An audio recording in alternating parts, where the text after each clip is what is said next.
And now, preview time. So let's take a look at what's coming your way.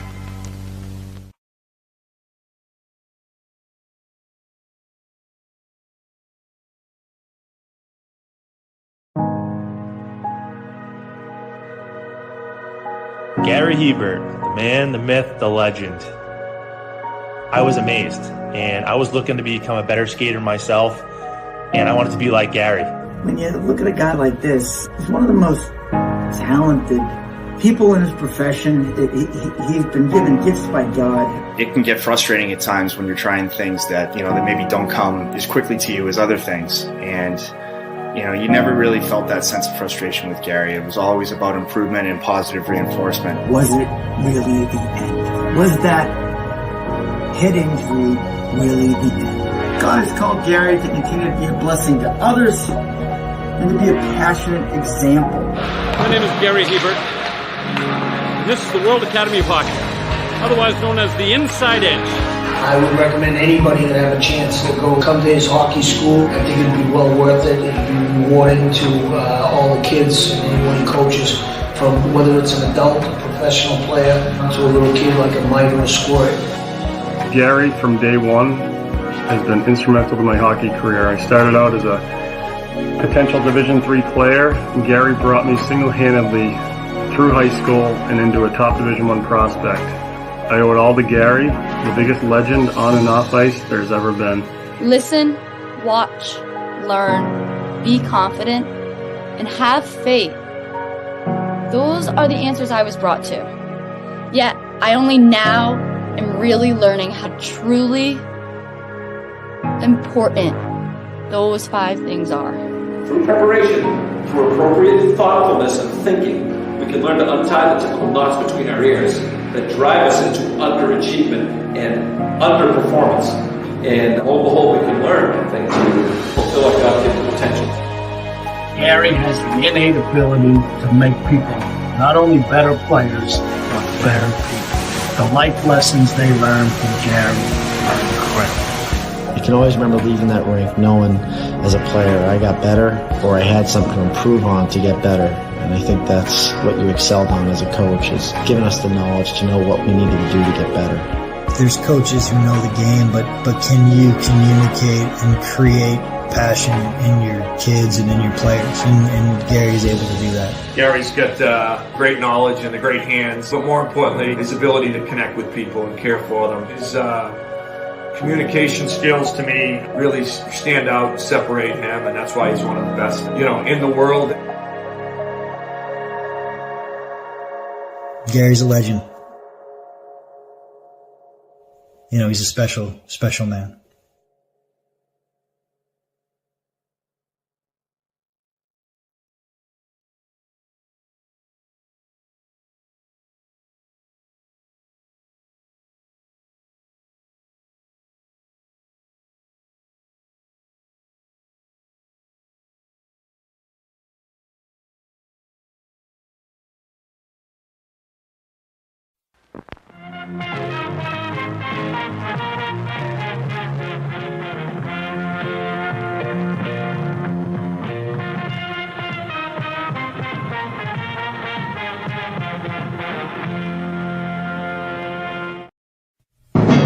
The Jeff Meacham Network's Multiverse of Media.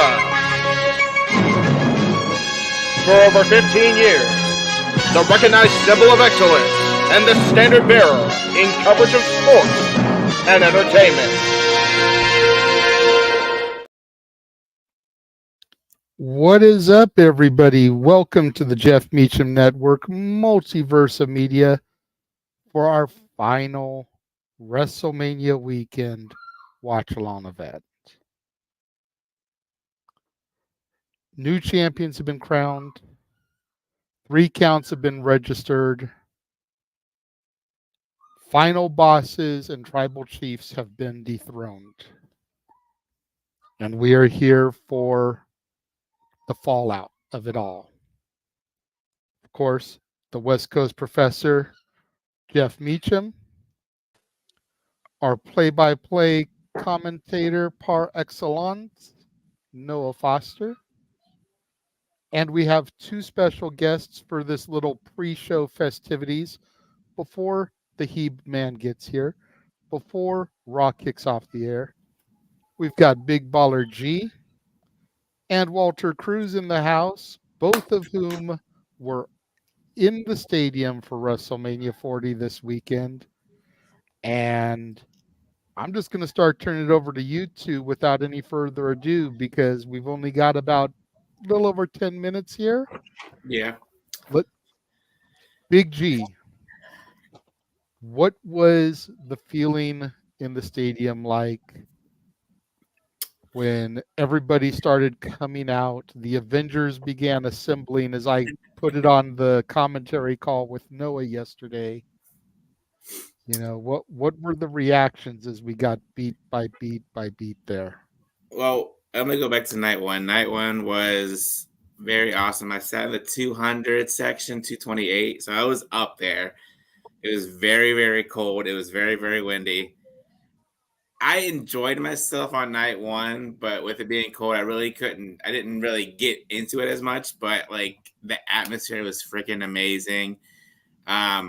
Where I sat and where Walter sat too, he'll talk about it too, but we could see them coming through the back and going through the main stage and everything. Nice. It was just so freaking amazing.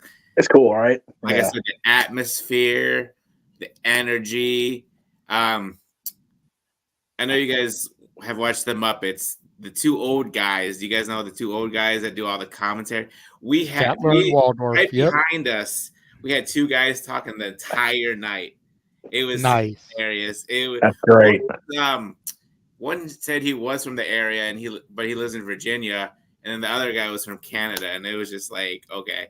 So that was funny as hell. But like I said, the atmosphere was awesome. You know, the main event, the tag team match, everybody popped for everybody. I don't know how it sounded on the TV, but like I was reading comments the next day, and so was Walter, and people were like saying, "Oh, the crowd was dead," and this and that. And you know what? I mean, we were giving our respect to the wrestlers during the match, and when that time came to when R-Truth came in the ring and did the hot tag and won the tag titles, and we cheered when we felt it was necessary to cheer, and boo when it was necessary to cheer. Night two was a lot better. We were in section 108, so we had a better view of it. Oh wow.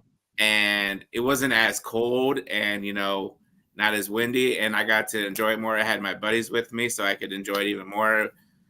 I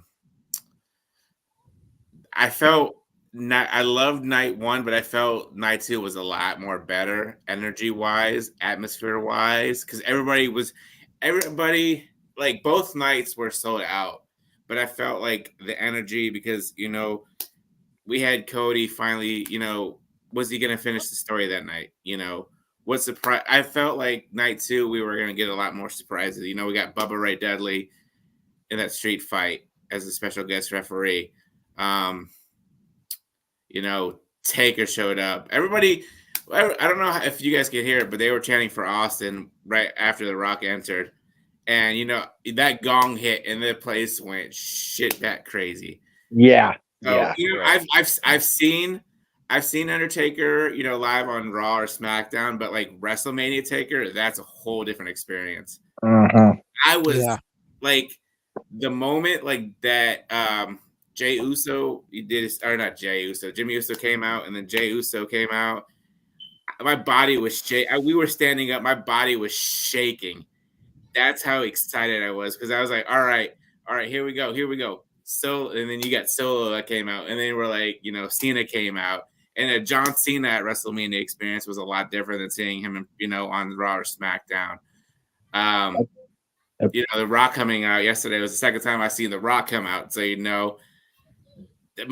I don't know. It's just so freaking amazing. And, if you guys listen to Busted Open, this is why I'm wearing my pink bathrobe, the Busted Open bathrobe from. Yes. God bless the Greco. I was a full Cody on Crybaby last night. I was booing Roman, I sat down during Roman's entrance. I flicked off Roman Reigns. You know, when everybody was acknowledging him, I put up the middle finger. I was like, yeah, that's my acknowledgement to you.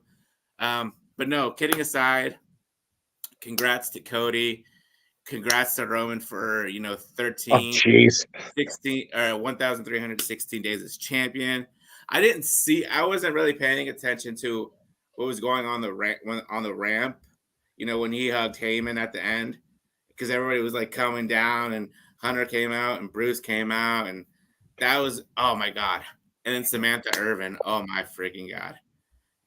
Yeah. One of the best ring announcers that I can think of besides Lillian Garcia and Howard Finkel.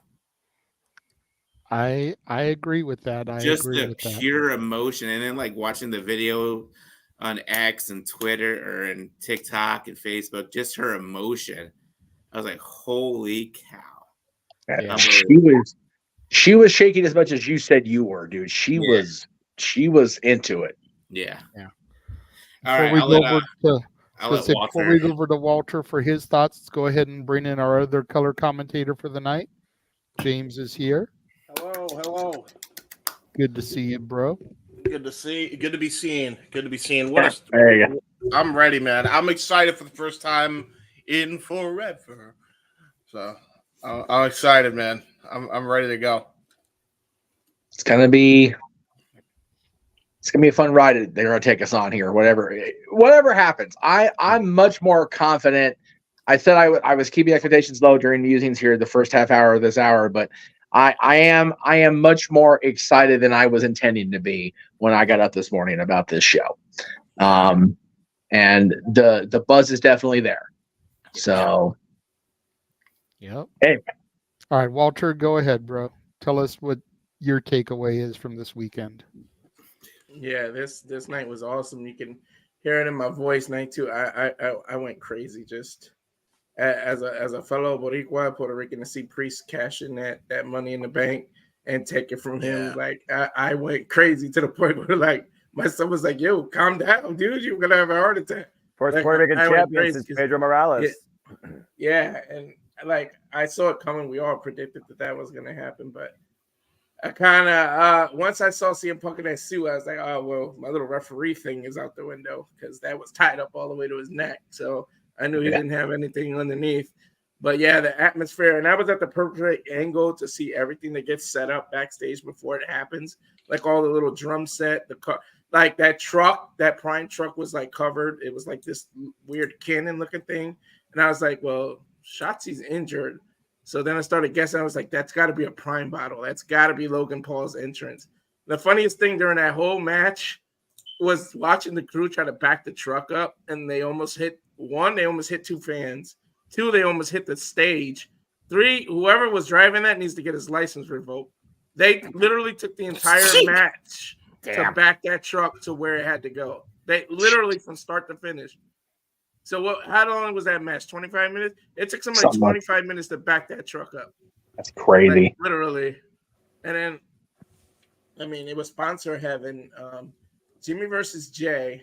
The irony that was brought to you by Dude's Wipes when their dad is Rikishi and he's known for his ass. Nobody got that joke but me. Like, I was like, I was laughing. It's like, the irony of that. And everybody's like, what are you talking about? I had to explain it. And then people was like, I didn't even think of that. I was like, Dude's Wipes.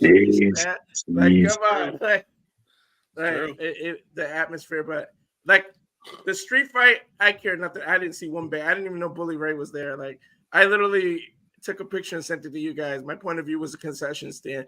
I went to go buy this Stone Cold because I just thought he was going to be at the main event. No one expected the Undertaker. Sure. Like, I thought it was going to be Austin, but you guys know me, and I'm an Undertaker mark. That's my favorite wrestler ever. To see him at WrestleMania was like me getting to live, like Shawn Michaels said, the boyhood dream. Like, I freaking cried. Like, my phone died and I couldn't record it. I screamed at myself, give me your phone. He's like, all right, put down. He almost dropped it over the edge. Like, he was like, calm down.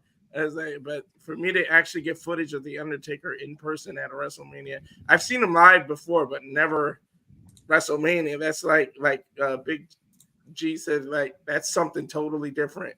Yeah. So the atmosphere was crazy. Yeah, I don't know what the online was talking about because we were loud. You can hear my voice. I was loud as hell. Our section was loud. Even employees were loud. They were funny. Like this guy behind me was making all these jokes.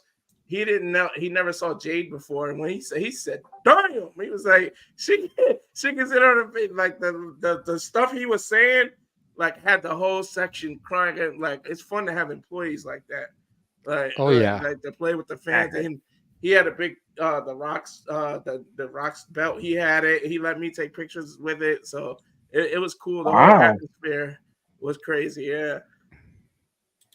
Right on. So one of the questions that was going around the room yesterday, because I did show some of the pictures you guys posted in the chat room, did you guys have to pay for those robes or were those swag giveaways? They were giveaways. So nice. At the Busted Open Tailgate party, that you just had to show that you had an app downloaded and they gave the bathrobes away. Nice. Tremendous. They had like 8 boxes. They had like 8 boxes of it, and they were just like boom, boom, boom, boom, boom. So people were yelling at us because we got ours and they didn't get theirs. Like, Yep, you snooze, you lose. Sucks to be you. Exactly. It's like, you know why you guys got them? Because you're part of the multiverse of media and the No DQ galaxy, baby. Right. Yeah. So what's up? Yeah, 2-minute warning, everybody. We had a nice meetup and it got interrupted by none other than Rick freaking Flair. He just popped in there. Yeah. And everybody turned their head. Everybody's like, we were like, huh? Rick, Matthew was asking about that. Did a lot of guys show up for the meetup? Not really, no. So it was just me, Walter, my best friend, my best man for my wedding, and 2 of our other friends. The people who said they were coming for the No DQ meetup never showed up. So like, you know what? It is what it is. Yeah. Me and Walter, we had a good time. Oh, you had a good time. That's the important thing. Yeah, that's it. She almost got knocked out because he came from behind me and just grabbed me. I'm like, what the? Yeah. So Walter was like, we went. Walter was there at the Xfinity Live Center waiting for us, and we walked in, and like I just recognized him because I saw his son, so I was like, okay, that's got to be Walter. So I just go up right behind him, like bear hug him almost. That's great. That's funny. That's good. I will say this. I can't speak for Aaron, but if WrestleMania hits Vegas next or the following year, we can call it No DQ Galaxy. We can call it multiple. There will be a meetup if the show's in Vegas, because whether I go into the show or not, we're going to get down and party in Vegas. Tell you that right now. Oh, fuck yeah. That's going to be a thing. I'm telling you, everybody that right now, everybody watching right now, everybody on demand. If WrestleMania is in Vegas in the next year or 2, we are going to party. I'm 100% going. As soon as they go on sale, boom, boom, boom. Fair. Yeah, that's valid. Before the show starts, I do want to reveal this to those of you that may not have seen it on social media today. But the new nameplates are in position. I love it. Nice. Hmm. Huh, there you go. That is so. It's almost odd now to see a different plate on that belt.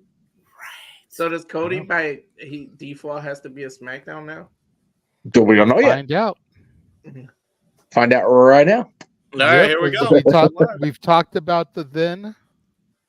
We're living in the now.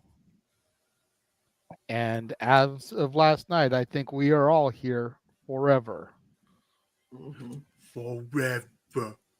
Forever. And we always do this stuff together. Noah, take it away, sir. Let me see if we go right into it before we get into a video package here. Well, we're not going to waste any time. On the eve of a new era beginning and a story finally finished, new ones are about to begin. Welcome, everybody, to Monday Night Raw after WrestleMania, as we welcome in first the Chief Operating Officer, the game, Triple H, in the Paul Triple H Levesque era we are living in.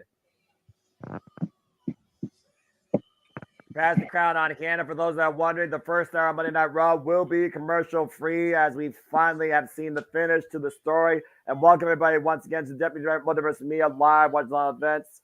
Of course, I am the Simple Man Noel Foster. With me as always, the Renegade Wrestling JJ Williams, my other color analyst, and all other fans professional wrestling, James Hebert. And of course, down in the bottom on mute, I'm sure, but we'll talk once we get a picture-in-picture. We had live attendees that saw the story live, and of course, the man who's named the marquee, Jeff motherfucking Beecham. And we thank you all for tuning in, continue to be tuning into our coverage here as we finally reach the conclusion of WrestleMania week. I hope you enjoyed. Please like, subscribe, comment, tell a friend. And it looks like we're going to see what's on the game's mind as we begin. And again, the next time that we'll be covering WWE live, premium live events, we'll be in Paris, France for Backlash, which is just a little bit under 4 weeks away. And what truly felt like a reset, what truly felt like restoring a feel, what truly felt like reminding everybody what it means to enjoy, engage, portray professional wrestling. That's what we have here starting tonight with Paul Triple H Levesque in what is now the new era. Man, I'm so looking forward to whatever this first announcement is going to be from him, because he made it sound in the press conference last night that Stephanie is officially back with the company. He didn't say it outright, but everything he alluded to, he kept saying that she is home. Speaking of Stephanie, man, anybody else shocked that they didn't say Stephanie Levesque instead of actually saying McMahon? That's a good point.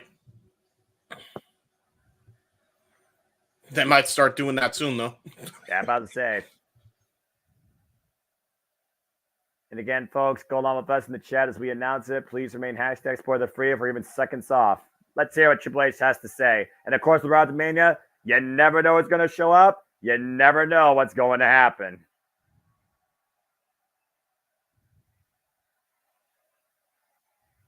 As WrestleMania 40 is now in the books.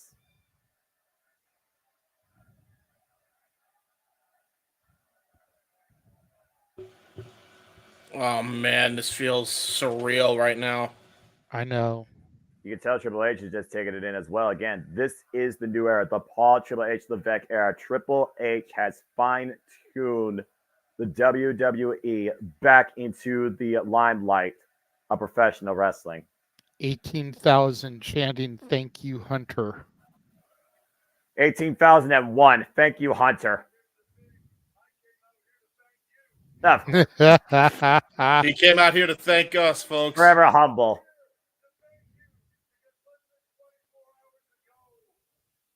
Less than 24 hours ago. Something's very special happen. Mm-hmm. I'm hearing somebody's TV. Yeah, they're doing. I say.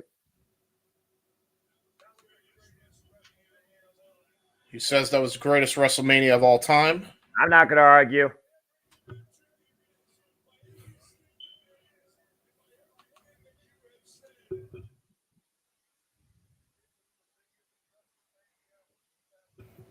Biggest WrestleMania ever. Again, I'm not going to argue. By every metric, yep.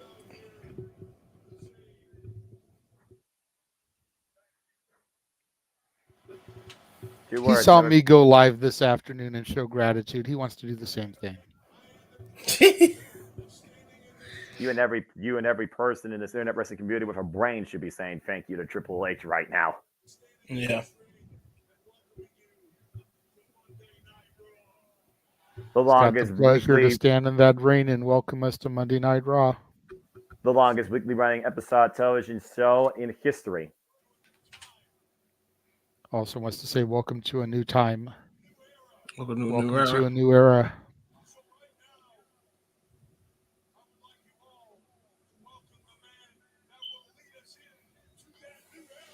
Welcome the man who's going to lead us into that new era. The brand new, undisputed WWE champion, the American Nightmare Cody Rhodes. Notice he didn't say Universal. They have completely ditched the Universal title. It is just the WWE champion. Because, of course, that is the oldest title in the legacy of this company, and that is the prize, the accolade, the achievement, the standard that Cody Rhodes was seeking in him finishing the story. After 1,316 days, we are finally seeing somebody else grace this stage representing the WWE Championship. True in its name. A disputed WWE Universal Championship, though, of course, to the graphic, though. Damn it. Whoa. Take a second during Cody's entrance here to acknowledge Catherine with her $2 super chat. Thank you you, very Miller. much, Catherine, showing love for the Triple H era. While he's walking out, if I can get everybody to please read the private chat, I don't want to take too much, on air about that, but please, everybody, read that and please remember what we talked about yesterday. Thank you. Yes, Yes, sir. That's it. Like I said, I broke the secret rule of play-by-play one time to capture a moment forever in a fan that has been waiting to see a moment like this occur. But trust me, Jeff, I know my role. I'm not going to tell So you please don't shut your mouth.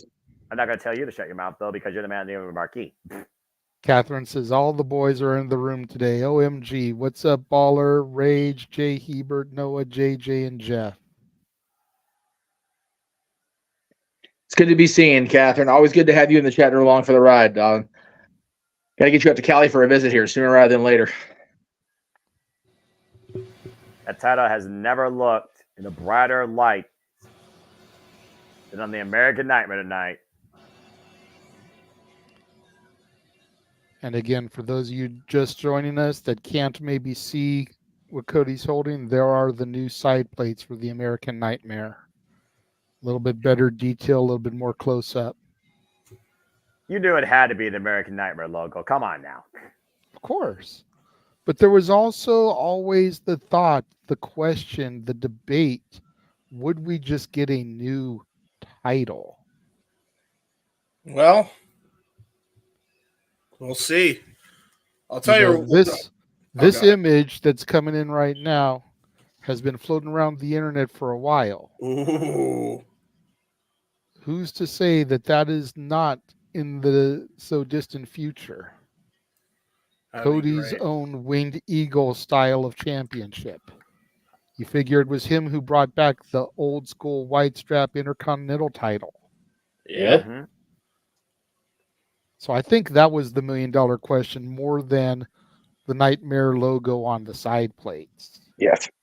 You know what I mean? Was there going to be a brand new title for this brand new era? He did mention, I think I was said in my chat earlier on Pat McAfee show, he's trying to bring the Winged Eagle back, which leads me to believe classic Winged Eagle, which, dude, if that title comes back, I'm DED. Forget it. I'm dead. Yeah. That's it. That's it. Go ahead, Walter. I see your hand up, bro. I promise you, if he brings that back, I'm spending the $650, whatever the hell it is. I'm buying that belt. Walter, I might join you.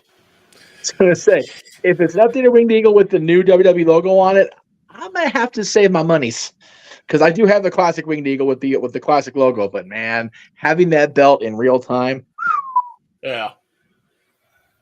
You'll notice too, Cody has not been able to have the smile leave his face since last night. It's been there the entire time for hours now. Of course, 18,000 chanting, "You deserve it."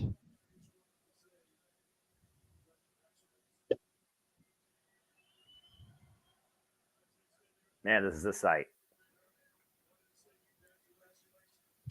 Triple H wants to say congratulations.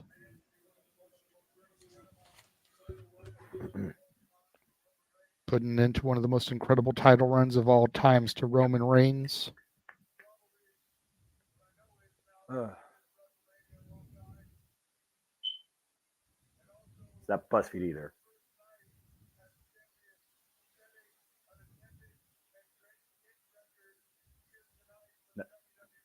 No, the record broken. Yep. Over 20,000 people in that arena tonight. That's insane. First night as champion. that's crazy for a Raw.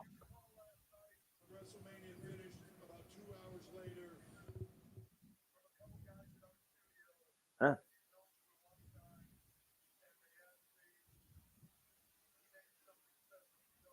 We made something Oh, special wow. for Cody. Can you share it with him?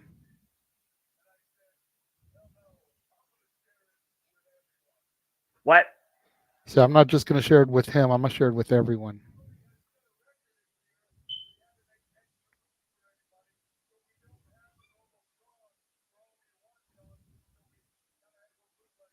Bootleg.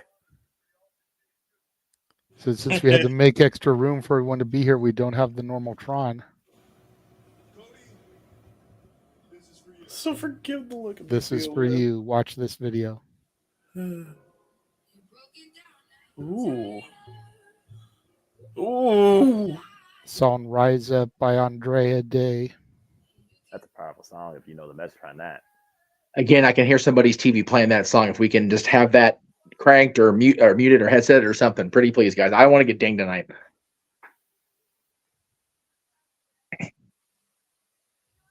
I haven't heard that song in a while.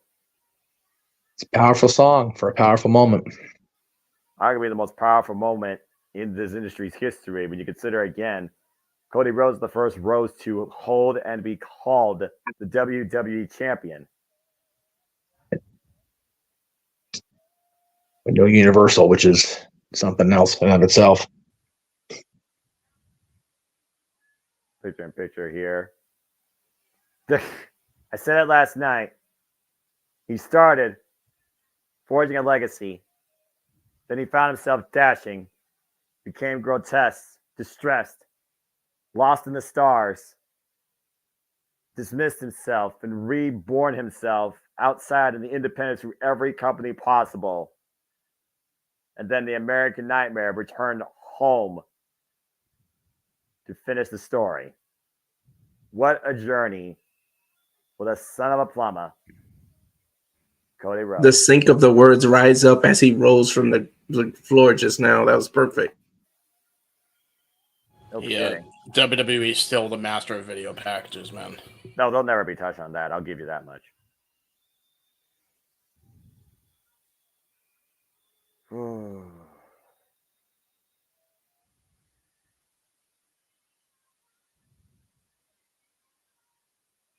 That was the most damnedest wild ride of a match in my life last night.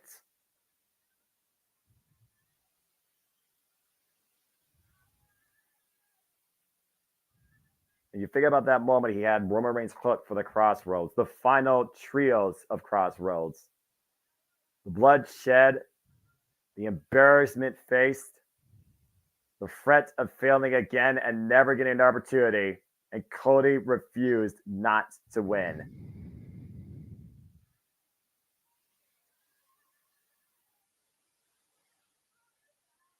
$72,000 on hand plus rose up that night as we saw Cody Rhodes' story finish.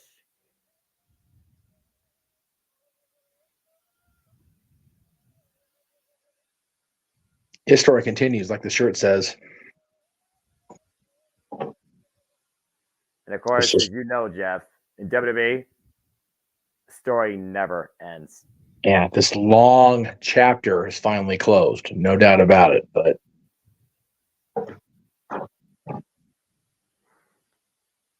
it can be a never-ending story as long as they don't have a horrible scene like we talked about on Dad's last year.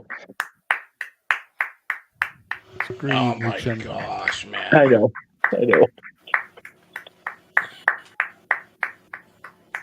Trying to get us all to cry again. No. I'm good. I'm fine. I'm done. Oh my gosh. Good Lord. Yeah.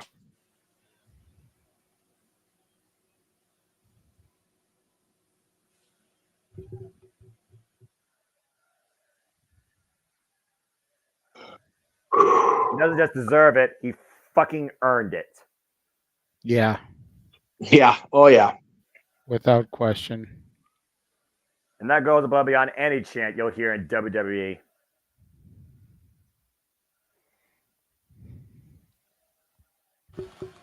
Triple H leaves the ring alone to the WWE World Champion. And he's just soaking in the adulation of the fans that have been there since day one.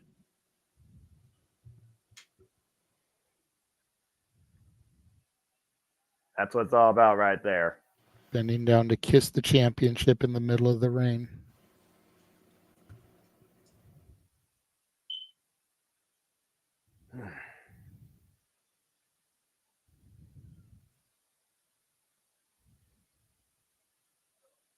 So.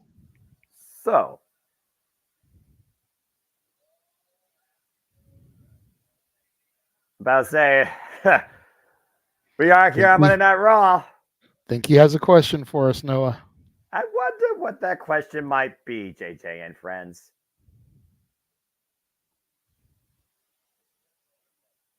What do we want to talk about? JJ and friends, coming to the Multiverse of Media. Where do we begin?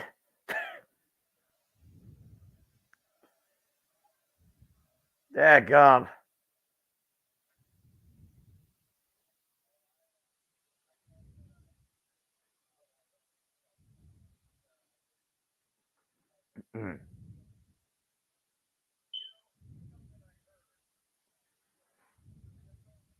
Samantha. Just calling out to the ring announcer that basically broke down in tears last night. Yeah. Among 72,000 other people.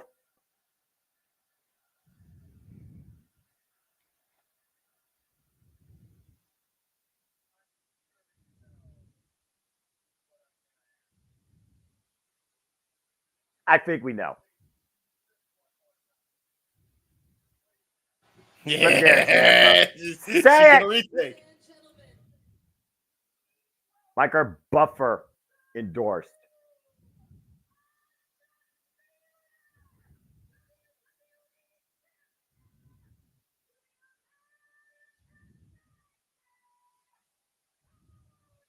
My God. There it is. She got it. She got it. A gem.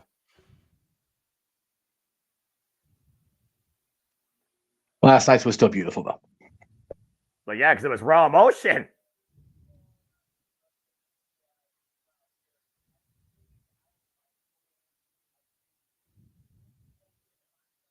Oh, man. Dreams do come true if you always keep fighting for them.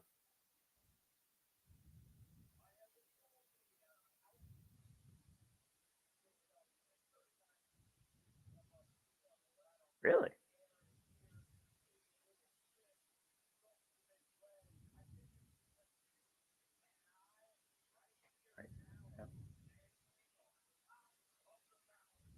Accurate. What? I don't know what's being said. Standing on top of the mountain. Oh, I'm sorry. I'll relay it. The champion previously. Yeah, we were told twice about hearing something, so I muted my TV in case it was me, my Discord stream, so I can't hear anything right now. You can unmute JJ. It was my fault. Okay. Good to know. Somewhere the dream is going to laugh at me from beyond because once again during the road segment I have to bow out for family stuff, but I will be back hopefully later, and definitely we'll talk about it more tomorrow, boys. So thank you guys very much. Enjoy the call. Enjoy Raw. We'll see you later. Yep. Have a good one, Jeff.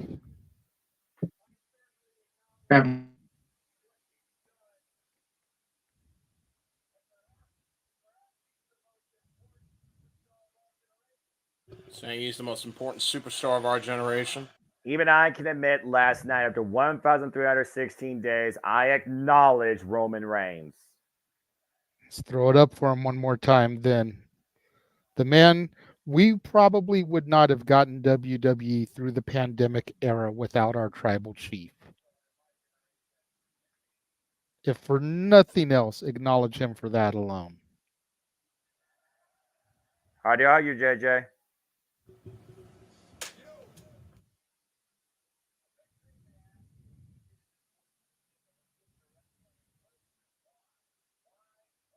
I always wonder that about anybody in that ring. Why? Not Simon Miller, why either?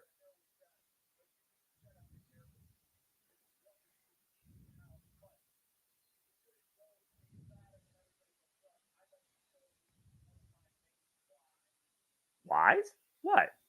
Looking up to the sky. Oh, it's his baby. Oh, I'll my. finish the story. Damn it, Cody.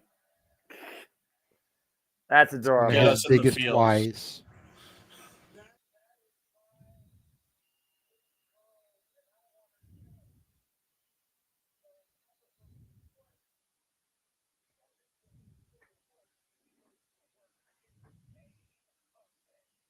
Accurate. Doesn't just go to work, he goes to work in the main event.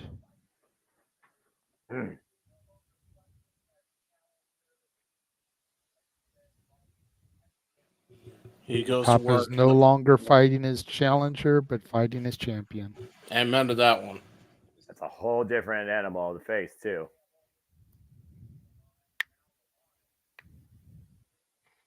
Says, I've already stood in the line, and now the line is for me.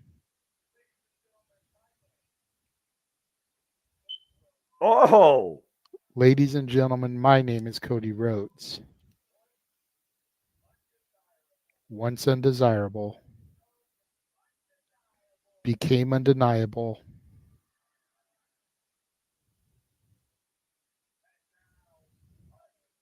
and now undisputed Universal Champion. I literally said that line for line last night. Yep. And we know they watch, Noah. Oh, shit. Oh, fuck. The final boss is in the building. Oh, boy. Oh, my God. The People's Champion is about to confront the new WWE Undisputed Universal Champion. I wish they left would at the wrong time. Right? I wish they would full go with the heel song instead of this little mix to it. I like the mix because you get the If You Smell, and then you've got the slow break into the Hollywood rock theme. It's I just really like it. beautifully orchestrated. I say this is one of the greatest transitions of a WWE theme I've seen because The Rock has evolved beyond the People's Champion. He is the final boss. That's not just some dumb line on a t-shirt. Let's not forget, guys, this guy still has a role of power even above Triple H. He is on the board of TKO. And you know The Rock was also involved last night. And he said he would do his best to make sure that Cody Rhodes would not win that championship. And honestly, not only did Roman fail, The Rock failed in that mission. That's fair. Yeah, and I don't think The Rock is too damn pleased with himself or with Cody Rhodes about it. And you can see in his stare, it's very reminiscent of back in Madison Square Garden 2002, The Rock and Triple H, and how he looked at him and basically told him while he was undisputed champion to shut up, bitch. Very reminiscent of that look. It's always a different energy, though, when The Rock enters the building. As we saw last night, The Rock delivered an insane rock bottom to John Cena before he got choke slammed by The Undertaker and taken away.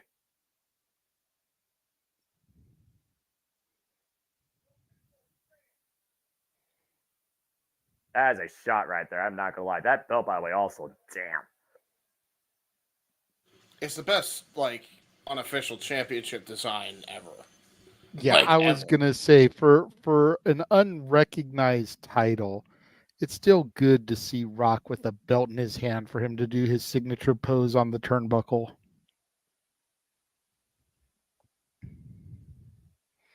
Just always hits different when he's got a belt to raise up there instead of just throwing his arm up. Gentlemen, I'm a casual gamer. There is a new mode in video games lately called New Game Plus. When you think you've accomplished everything, they raise the level and difficulty. And I think that's what's about to happen here between Cody Rhodes and the final boss. Yep. Well, Cody only defeated the tribal chief.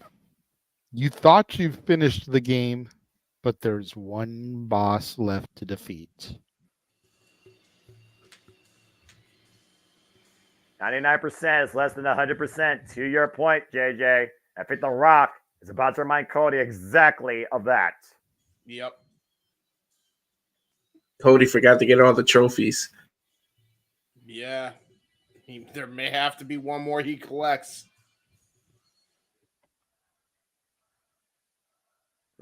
I tell you one thing. Title for title. JJ, warning you. Just saying. It would be great. It's like you may be the WWE Undisputed Universal Champion, but you're not the People's Champion.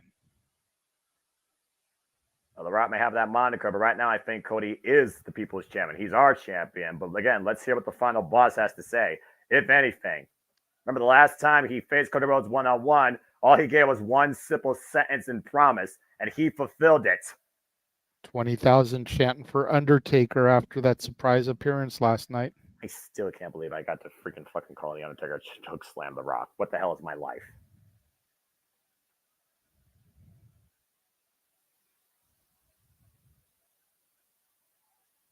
Oh man, the silence speaks volumes. This is crazy. Both men eyes deadlocked on each other. Rob does have You a know, microphone inside of The Rock, who's about to speak, there's a part of Dwayne that's giddy inside for what Cody did last night. Oh, you can tell the electricity is at a probable point. There's no denying that. Goosebumps. I got goosebumps under my blazer right now.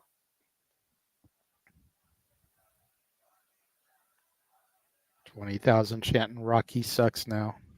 Let's not forget, folks, this is the Raw after WrestleMania. This is the most wild crowd you will ever see on the WWE screen. Traditionally speaking, yep.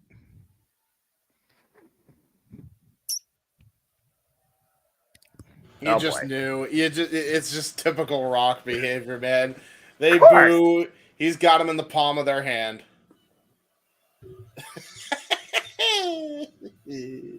And there's that $1 million smile. To your point, James.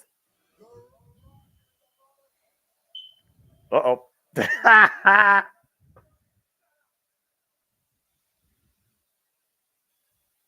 Sounds like he's going to go with a vintage Rocky promo here. Well, the people let him.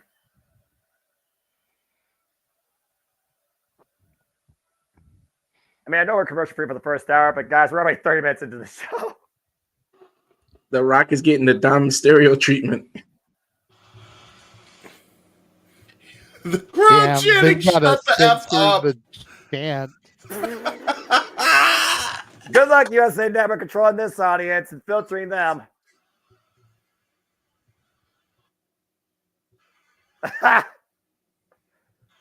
Well, It's Philly. damn right.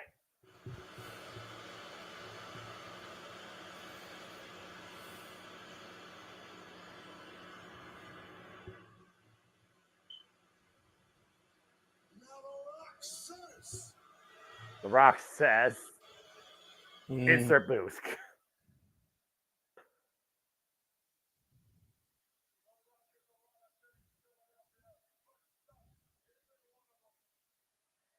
Yep, classic vintage Rocky promo there. He said that when he first joined the Nation of Domination.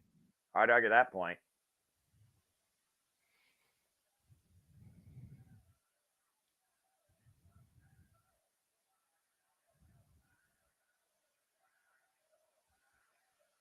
And now we have 20,000 chanting asshole to The Rock.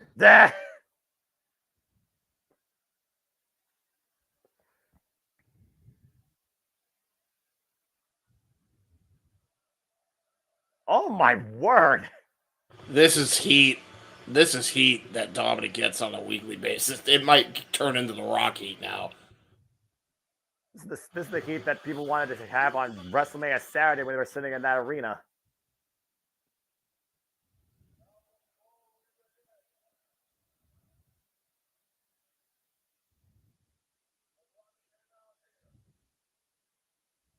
Rock him out here.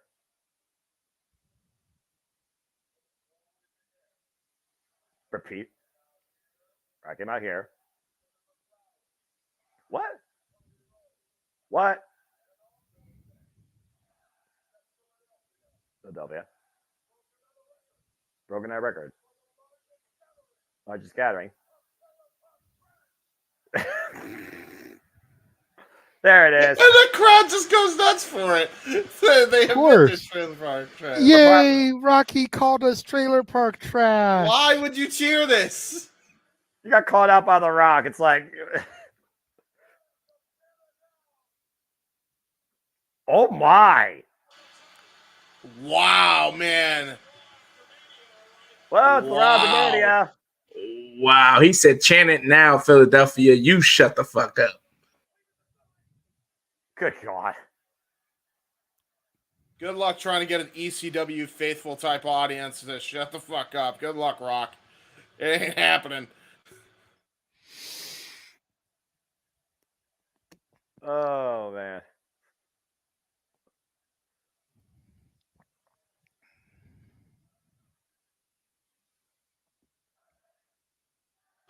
And now the chants have increased like tenfold, bro. Tenfold the chants have gone crazy.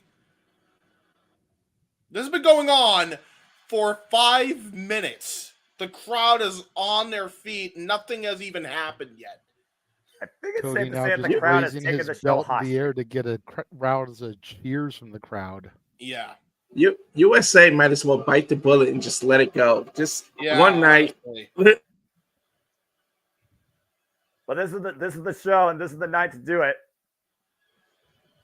Yeah, it's people booing the champion. Booing the final boss. Where's that title presented to the Rock of the WWE Hall of Fame by the widow of Muhammad Ali. All right, we guys are going to get... Okay. Same first.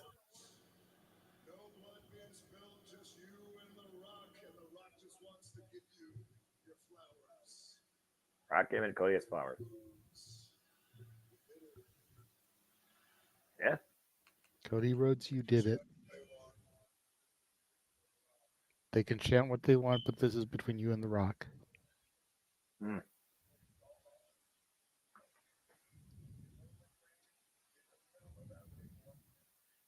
That he did. Finished the story, faced all odds, and beat Roman Reigns in the middle of the ring 1, 2, 3.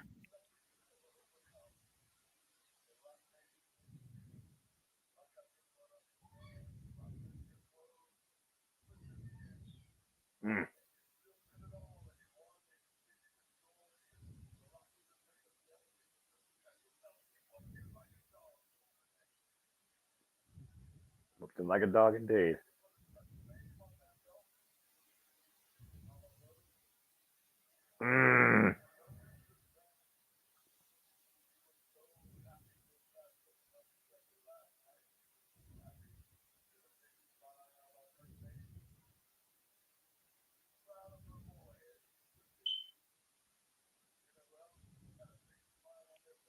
Who else?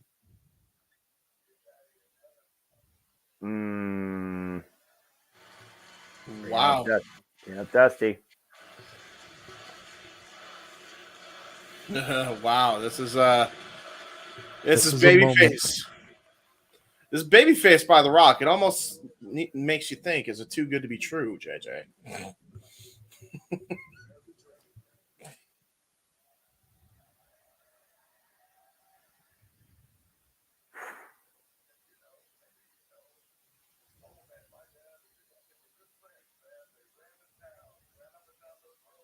Accurate. Generation to generation.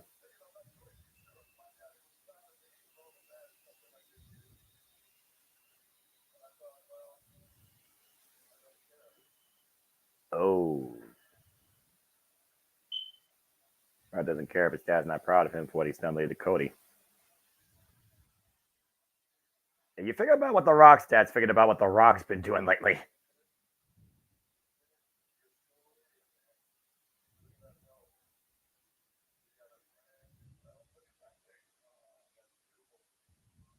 Yeah, look at that belt.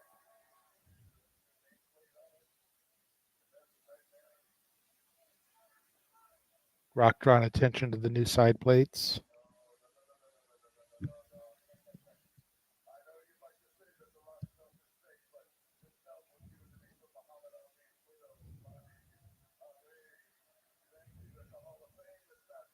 As I said.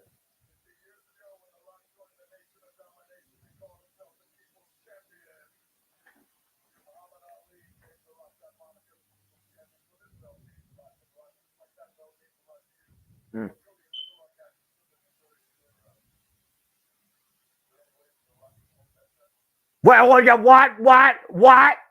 Rock wants to know if there's any way he can hold Cody's title. What?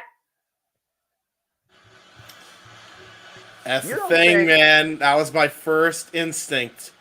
Backlash in France. Could happen. What?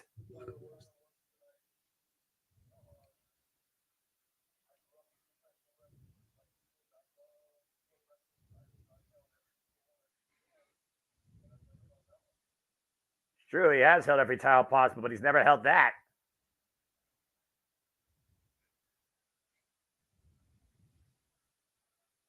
You can't be serious, Rock.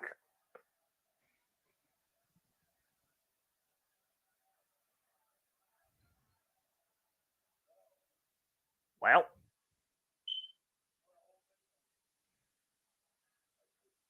I wants to hold Cody's title.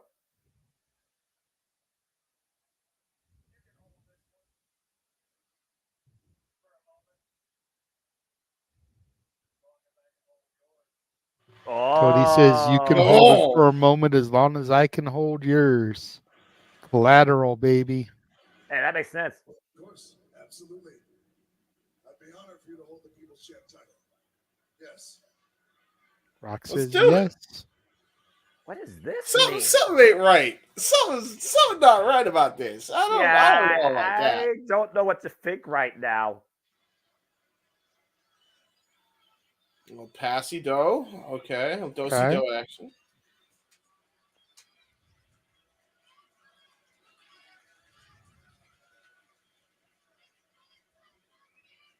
Cody kind of gesturing, go ahead, enjoy it. Because he's got the People's Championship title given to The Rock by Lonnie Ali. This is unreal. Look Crowd at chanting, that. this is awkward. I agree. But look at that sight, JJ. Yep. This just kind of feels right. Rock says that it just feels right on his shoulder there. Thank you, Cody. Says thank you. Hands the belt back. Will he relinquish it though? Yep, he released it. Cody giving Rock back the People's Championship. What the No hell? shenanigans there. Much for that. That means a lot. So Cody Rhodes, as you know, and as many of you know, Oh, I do hear it exactly. he's got to go away for a little while now. Rock says he's got to go away for a little while now.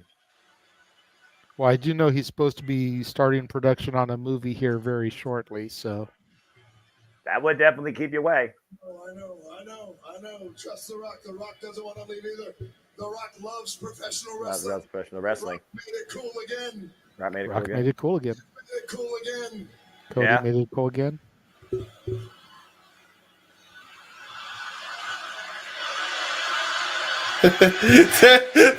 they're still giving him heat, man. And The Rock's eating it all up, man. I'm not surprised, to be honest. Nah, man.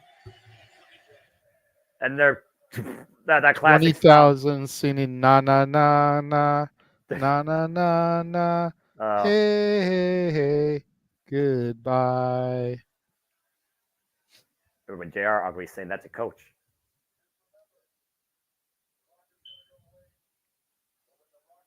And Rock comes back. When you're champion, not champion.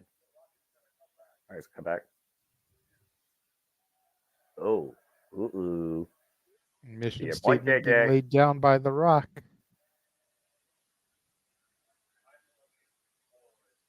Cody says he's looking forward to it. Not gonna lie, I am too.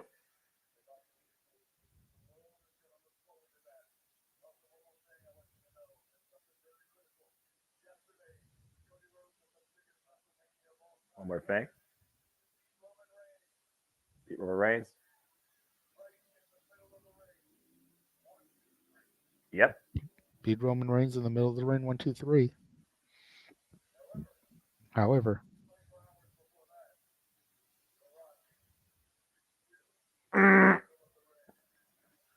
Well, Less it was than a tag 24 match. hours before that, Rock beat you in the middle of the ring. 1, 2, 3.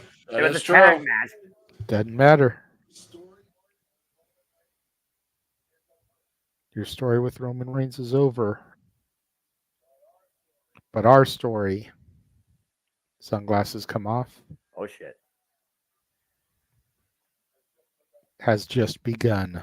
Oh, baby.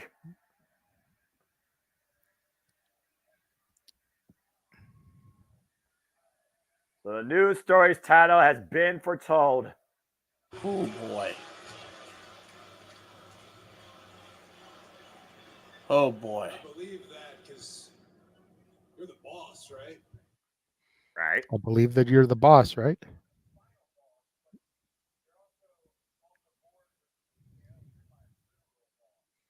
Yeah. You're the final boss, but you're also on the board with TKO. You're my literal boss, right?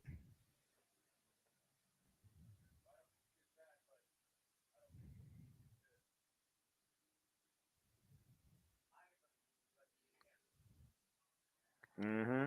I'm the champion. Damn right. I am their champion. Damn right.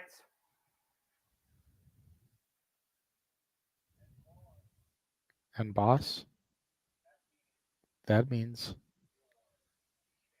I'm your champion. Oh.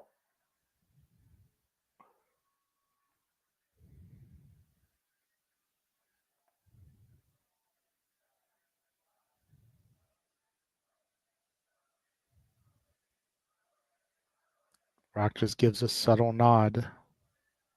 The funny thing is, JJ, he's 100% correct.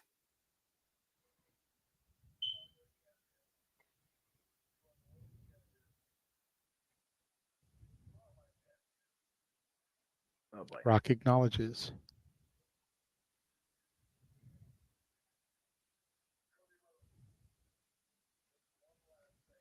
Cody Rhodes, there's one last thing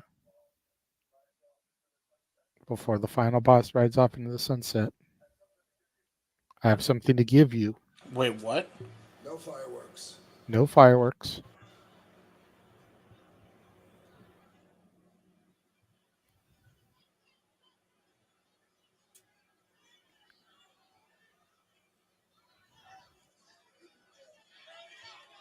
Your hand. Rock is putting something into Cody's hand. What is it? You don't even have to open your hand to know what this is. You don't even have to open your hand to know what this is. Don't you ever break my heart again. Don't you ever break my heart again. If you smell what the final boss is cooking. What is that? Whoa. Okay. Good question.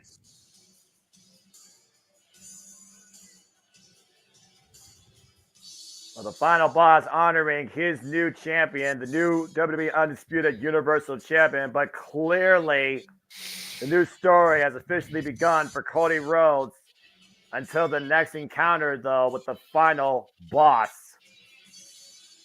Who knows when that'll be?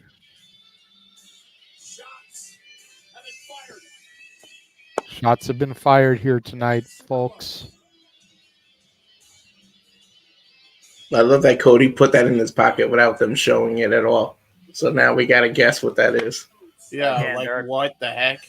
Yeah, the guys, you got to consider this. Again, we are fans. We are not in this ring. We are not in this industry. We do not know Cody necessarily as much as others. So again, we'll have to see if we actually ever find out what The Rock met that broke his heart and left Cody with a piece of it.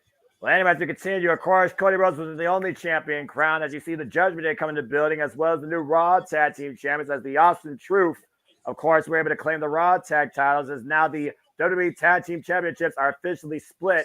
We also have a brand new Intercontinental Champion, and Sami Zayn, who dethroned the Lean General Goofer at an unprecedented 660-plus days, the longest reigning Intercontinental Champion in the company's history. As again, Monday Night RAWAfterMania ushers in the new era, the Paul Triple era, and we usher in here JMN Multiverse of Media. So hello everybody once again, Noah Foster here with the Renegade Wrestling JJ Williams, James Hebert also on my co-analyst, as well as live spectators who are part of the WrestleMania festivities, and Walter Cruz and Big Bar G. And guys, again, we've already witnessed so much history unfold. There's still so much more to be foretold, and just in this opening segment alone, there's a lot of suspension of disbelief on what could be ahead for the brand new WWE Undisputed Universal Champion. It looks like our first bit of action is going to get started with the King of Strong Style, Shinsuke Nakamura. Everybody looking to have a brand new start in the brand new era. And you know, the King of Strong Style was definitely looking forward to seeing what he could do to become possibly a champion in it. No stranger to Cody Rhodes, of course, after we saw their fallout at the beginning of the year. I will just say, we may have a 2-hour Raw on our hands, folks, because that first hour wasn't really Raw. It was just a celebratory and then promo between The Rock and Cody. So there is that. And again, folks, hope you enjoy the ride. Please subscribe, comment, tell a friend. And if you want to dictate the conversation during commercial breaks, Super Chat, it is as simple as that. Shout out to Big G. Please follow the Big Bar on all the social medias. Appreciate you always, brother. Take care. Of course, James, we know Shinsuke Nakamura very well for his time in Japan Pro Wrestling. And, of course, the last chance he had a WWE Championship was 2017 against Shinsuke Nakamura. And, of course, he had that fallout feud with Seth freaking Rollins over the World Heavyweight title. What? Holy crap. Oh, my God. The You're starting. Dragon, the czar of my NXT, Ilya Dragunov, is here to take on Shinsuke Nakamura. And, of course, the czar of NXT was able to overcome the Don at NXT Stand Deliver. That's your brand champion, JJ. That's Ilya Dragunov. Oh, my God. It's the RAWAfterMania, folks. You never know who's going to show up. Ladies and gentlemen, surprises. Ladies and gentlemen, let's just put some history in perspective here. The last time the NXT champion showed up on a Monday Night Raw was back in 2015 on a full-time basis for the main roster. And now Ilya Dragunov has shown up here on Monday Night Raw to take on Shinsuke Nakamura, a former NXT champion in his own right. If this alone does not show you that professional wrestling is back in WWE, let this be Exhibit A. Ilya's getting the KO treatment. And no kidding, the action's underway. To your point, James, again, this is historic as, again, the new era, the professional wrestling era of Paul Triple H Levesque. Two NXT champions squaring off in two different generations. Of course, Shinsuke Nakamura, he won that belt, of course, off Samoa Joe. Ilya Dragunov won his NXT championship off Carmelo Hayes last year, No Mercy, and has remained unstoppable, as, of course, his will calls himself Umba Singbar.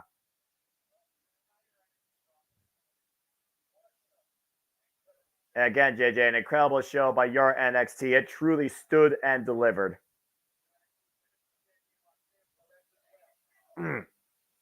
Oh, man. That jumping Izaguri. The Dragunov falls in, catches Shinsuke in the corner of the snapmare. The Dragunov up to the second rope. Might be looking for big. Second rope stomp. The Dragunov, the fire-breathing dragon with the hot start. The Czar of NXT versus the King of Strong Style. German suplex, waist lock, still maintains control. Of course, we had multiple champions crowned across both NXT and WrestleMania. Roxanne Perez, now a two-time NXT Women's Champion, and the Wolf Dolls are able to retain against Nathan Frazier and Axel. And as Ava Rain announced, there will be a brand new NXT Women's North American Championship. I can't wait to see what women get thrown in that tournament, Noah. Let the speculation begin once the bracket is filled out. And you can stay tuned, folks, for NXT every week on the USA Network, 8 p.m. Eastern Standard Time. You can stay tuned the following day for the love of wrestling with the Renegade JJ Williams, as he keeps you up to date with his reviews for the love of wrestling. The Dragunov. There's no shortage of choices. Yeah, right. They're driving up to the top rope, looking for, after Constantine might be looking for a big senton bomb. Crashed and burned. That's what you got to do if you're Shinsuke. You gotta avoid this guy at all costs, because when Ilya Dragunov gets going, he's a runaway freight train. But you can say the same thing about Shinsuke. Slingshot German. This is Shinsuke Nakamura. Nakamura right now up in the driver's seat, second rope. Nakamura with a big knee strike out of the corner and a cover. High stack on the Ilya and a near fall. And to think about this, JJ, too, this is a first-time ever matchup, believe it or not. Oh, Two different I am generations. very well aware. This is fucking intense, dude. And Shinsuke Nakamura might be looking for that knockout knee strike that Kinshasa. Ilya Dragunov able to scout it, though. Waist slot, German suplex release. Oh! A Kinshasa to the back of the head. Is it going to be enough for Nakamura, who finally falls into the cover and gets a near fall? Think about the championship history between both men here. You look at Ilya Dragunov. Not only is he an NXT champion, but he's an NXT UK champion. And then you look at Shinsuke Nakamura. He has held the Intercontinental Championship and the United States Championship since being in WWE, as well as the NXT title as well. For a little while, Shinsuke Nakamura was lost also on the roster as well, as you know very well, JJ. And of course, you followed the Black and Gold history on Renegades Reviews, and you saw what Shinsuke Nakamura did down there. And Shinsuke Nakamura has been looking for a reboot ever since. Oh, man! Well, he might have gotten rebooted after that. Go ahead, JJ. I'm still like in awe here, gentlemen. I'm trying to do production and stuff and get stuff set up and. Yeah, no, I get you. Again, JJ plays multiple roles. You know, and again, on behalf of the community, we love and value JJ more than words can ever fathom. As Ilya Dragunov might be looking for St. Torpedo Moscow. Oh, he got it. And Ilya Dragunov with the cover, hooking the far leg. Ilya Dragunov Holy wins. shit! Wow! Ilya Dragunov just pinned the Keenestrong style Shinsuke Nakamura. Just like that. A former NXT champion defeated by the current NXT champion. Long live the Tsar after that ridiculous single leg jumping kick and the H-bomb, as it's called, guys. That forearm smash dropped into Shinsuke's face and the flying headbutt running in. Torpedo Moscow connects. Shinsuke Nakamura was sent back to Japan. And Ilya Dragunov gets the win. Ilya showing up, just my jaw just dropped. If anyone, I would have guessed Carmelo, but Ilya?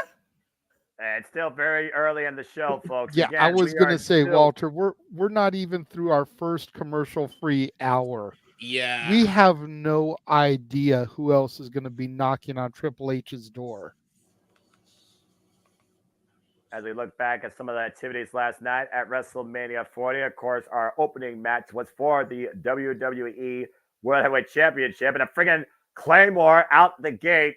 Freaking Drew McIntyre looking to beat The Rock and freaking Sheamus's record back at WrestleMania 28 particularly, was sending a message to CM Punk the entire time. It was a very physical, taxing, emotional war as CM Punk was on both these men's mind, and Drew McIntyre with 4 Claymores was finally able to claim the moment and the prize in front of a live audience at WrestleMania, and more importantly, not only in front of CM Punk, but in front of his wife. But again, sometimes you reap what you sow. As that was CM the only Punk, negative of me being in person is I couldn't hear what Punk was saying or anything. So again, you all can always go back and watch that on the Peacock, and you can also go back and watch this moment. That's for the second time ever in WrestleMania history.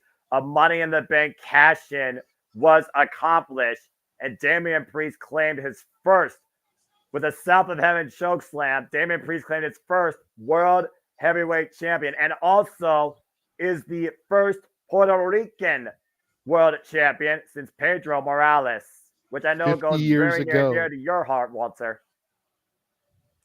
Definitely. And to say the least, Drew McIntyre, he is not in a good mood, and I'm sure he has a lot to say. Not only to the world champion, but also, of course, to CM Punk. And we will find out who will challenge Damian Priest later on tonight. We have a number of contenders for a 4-way match with Ricochet, Jey Uso, and Drew McIntyre. There you see the victorious Judgment Day that now own both the WWE Women's and World Championships on Monday Night Raw. Judgment Day heads to the ring next after this commercial break. Okay. Damian Priest with the drip. Seth takes a break, and now Damian Priest has got the drip. I just want to point out, you'll notice one half of the Judgment Day, all smiles. Finn Balor and Jordan Devlin, not so much. Well, again, who is Jordan Devlin? I know of a J.D. McDonough. Oh yeah, that's right. Same fucking guy. It's literally, he didn't even change his name. The people don't know who Jordan Devlin is. You got to use the new names. Gotta educate the people. You got to condition yourself. He's Jordan Devlin McDonough. Even Noah has gotten to where he has ceased Walter and says Gunther. Yeah, because if you were in WWE during Vince and you did that, your ears would have just got chewed off. Oh, okay. Well, ain't that true? I'm glad I Thankfully, wasn't ain't nobody in here Vince McMahon, but you know. Well, not everybody followed JD McDonough in NXT UK and knows of Jordan Devlin. Well, if you guys wanted to know what the JD stood for, and now you know. I figured much. Education. I figured that much. I learned that much from talking to you and Noah about your former NXT UK. But that doesn't mean that the millions and millions watching at home know that. Very fair point. Gentlemen, I'm going to step out for just a second to go use the facilities. I should be back by the end of this commercial, though. There you go. Good. Don't mind me, even if I'm off camera. I'm just getting a drink because I'm trying to refresh. So, Noah, Walter, talk to the people. All right. Well, anyway. Well, at this moment in time, I just want to thank you for letting me be here. After seeing this live, to be able to join this and be fun, as hoarse as I am. Now I know what Noah goes through when he's out of his voice and he still has to carry everything. Because, man, the amount of screaming I did just to see Priest, it's a pride thing for me. Like, even though I knew it was happening, because we can all guess it, you never know until you actually see it, right? You can speculate as much. Things can be as obvious as it is, but it's not official until you see it. You know what I mean? I always live by the phrase, seeing is believing. Actions speak louder than words. Rhea Ripley said countless times, Damian Priest, find your moment, claim your moment. Damian Priest did that on the grandest stage of them all. Not since Seth freaking Rollins, WrestleMania 31, have we seen a cash-in at WrestleMania.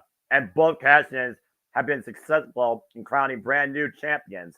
And again, if you all watch the press conference, you know how important this was for Damian Priest, as well as been working towards this his entire life. And it's all about what you take great pride in too, Walter, his culture, of course, Puerto Rican. Of course, we know last year at Backlash, he and Bad Bunny tore the house down at Backlash, of course, in Puerto Rico. And of course, as I said, Pedro Mas was the last Puerto Rican WWE champion.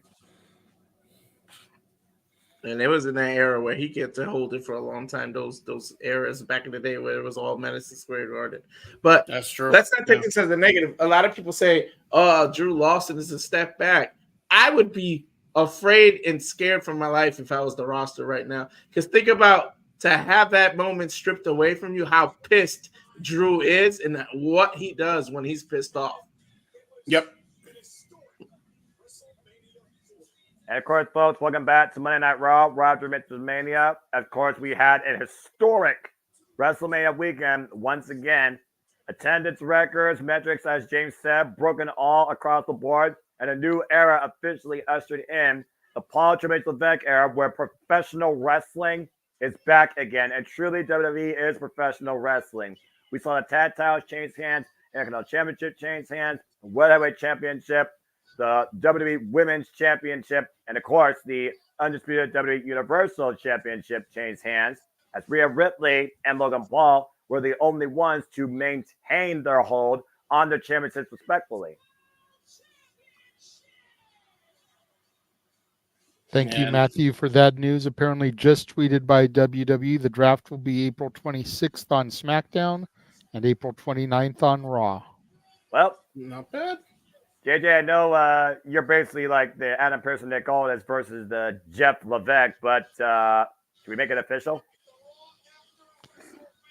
I don't know if we're going to do a watch along for those. What we may do is what we did last year, where once the shows go off the air, we'll go live and discuss the picks. Yeah, fair enough. Makes more sense. Works for me. As we're inside the ring now with Judgment Day's Dirty Dominic Mysterio, JD McDonough, and Finn Balor. Of course, Finn Balor, a former WWE Undisputed Tag Team Champion.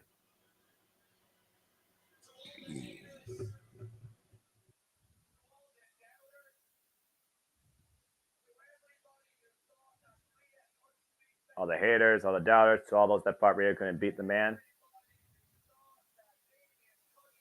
Everybody thought Demon Priest couldn't cash in, me included. What do you do? You are all wrong. Both backed it up. Reminds me of Edge's speech back in the day. Remember? Yeah. Oh no, the booze.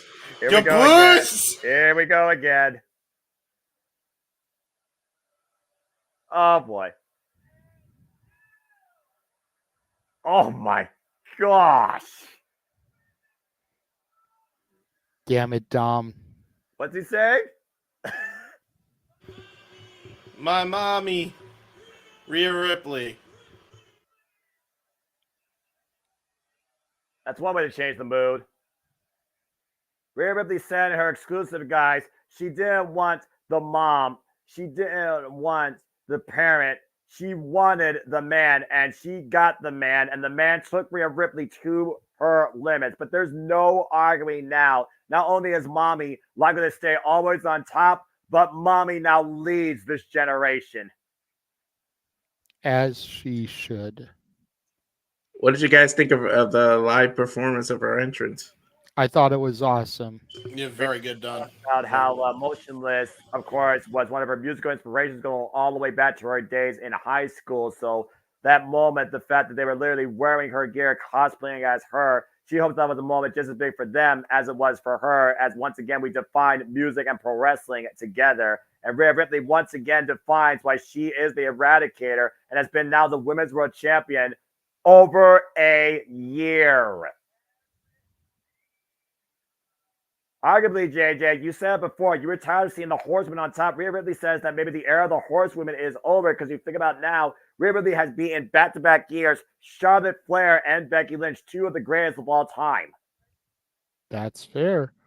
That's fair. This could be a brand new era, possibly even a brand new horsewomen. You think about Rhea Ripley, Bianca Belair. You know, it'd be interesting to see who the other two are to fill it out, considering it's just beginning this era, but you got to figure those two would be easy choices. 1 second, James, as just announced on Twitter, fatal four-way match will be held to determine the number one contender to the World Heavyweight Championship. Bronson Reed versus Drew McIntyre versus Jey Uso versus Ricochet. Yeah. Ricochet seems to be the odd one in that. I don't know. Same with Bronson Reed. Yeah. Well, Yes, at sir. least he won the Dre. You could kind of give that. That's fair. Yes, sir. I just wanted to say I have your two other horsewomen of this era. Okay. Leah Valkyria and Roxanne Perez. Boom. That's quite possibly, but we have to give them more time, see what happens once they make the transition to the roster. You also got to consider this, James. We're talking about horsewomen. We're talking about Rhea conquering two horsewomen of NXT. You named possibly two horsewomen of NXT. JJ named two horsewomen possibly of this era in WWE. Yeah, that's fair. And from horsewomen to horsemen, you want to talk about a man that's worked his entire life for this moment. Welcome in, and no doubt now that his name will live in infamy forever, the brand new WWE World Heavyweight Champion, the second now in this title's renewed legacy, Damian Priest. What a moment for Priest here, coming out on Raw in front of 20,000 plus, the brand new World Heavyweight Champion. JJ, truly Judgment Day runs Raw in this new era, it truly may be the Judgment Day era. Swear Priest looks like a completely different guy when he's gimmicked out, man. Seen him at the press conference table last night with his specs and everything. Looked like an old man sitting there.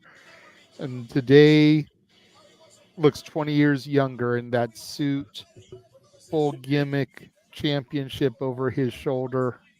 Yeah, people forget how old he actually is, too. He's 41. Like, and then you look at him here, you Still wouldn't younger think than that. me. Yeah, still though. Thanks, James. Damn it, Watch your mouth. I'm about to be 41. Still younger than me. Sorry, guys. Damian I was Priest, of just course, trying to held point that out. Money in the Bank briefcase for over 9 months before cashing it in finally at WrestleMania Sunday. I'm telling you, he took over for Seth's drip. He's got the drip right now. I agree. I'm not a fan of that lingo, the drip, but I agree. He's taken over Seth's style. What a dominant faction we're looking at here, though. I agree. I hate that lingo too, but I just had to use it because it fits. And you say what a dominant faction. There was a while where people were starting to think Judgment Day had turned into damaged goods like Damage Control. It took them really a while to get things rolling. It wasn't until WrestleMania last year when Rhea took the championship that the ball really got rolling. Then we had Priest and Balor as tag champions. They lost them to Cody and Jay and regained them. Then we got Dominic as North American champion. Lost it to Trick for a couple of days and then regained it. Damn right I do, he said. And to your point earlier, Finn Balor, former WWE Undisputed Tag Team Champion, now with nothing. But who holds the gold holds all the power. Regardless who's holding it, Judgment Day pretty much now owns Monday Night Raw. Could you imagine if Judgment Day tries to get Finn and JD the tag titles off of Awesome Truth and Dom goes after Sammy? Yep. I can see it. What the hell? Oh, Speaking of truth,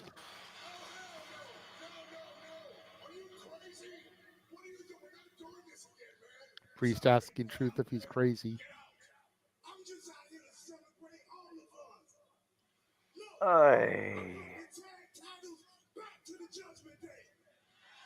Truth saying he brought the tag titles back to the Judgment Day.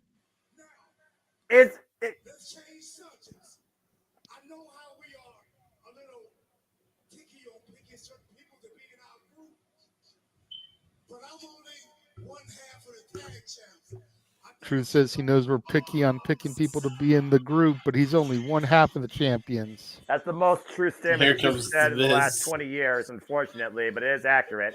As the Miz come out as the Awesome Truth for the first time ever in their careers, are the WWE Raw Tag Team Champions and Tag Team Champions together. I have a feeling we may start seeing it here, gentlemen. Awesome Truth gonna get forced to put the titles on the line against Finn and JD.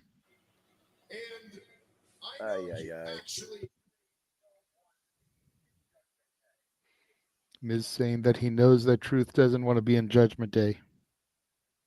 Truth like the freaking child that's like, I'm correct and you're wrong, Papa.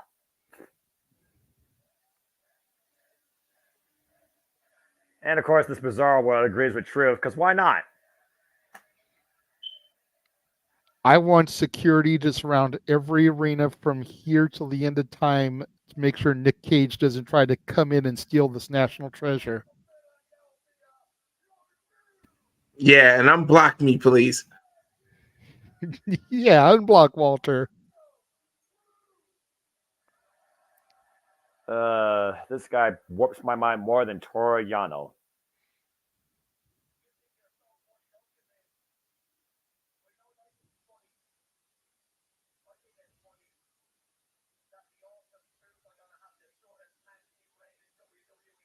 Oh, damn. Finn saying it's going to be funny that the Awesome Truth have a shortened reign in WWE history.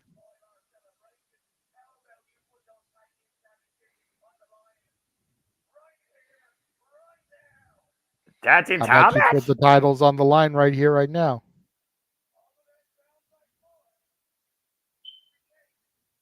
Okay.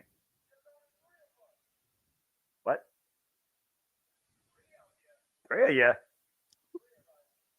Is he bringing back little Jimmy? No, I will walk out this room.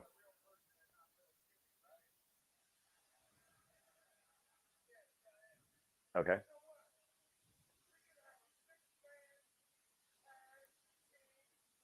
Six-man tag team match. Oh, can't shit! Are you serious right now? No, it's not Cena. No way. No, Are it's you not. sure?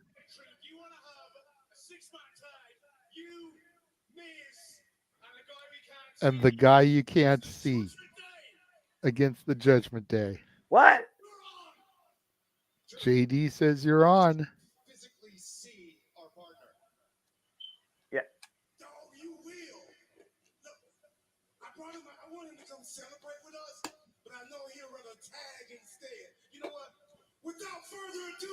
Without further ado. Oh, well, never mind. Judgment Day with a sneak attack. Judgment Day embarrassed right now after losing the WWE Undisputed Tag Team Championships last night.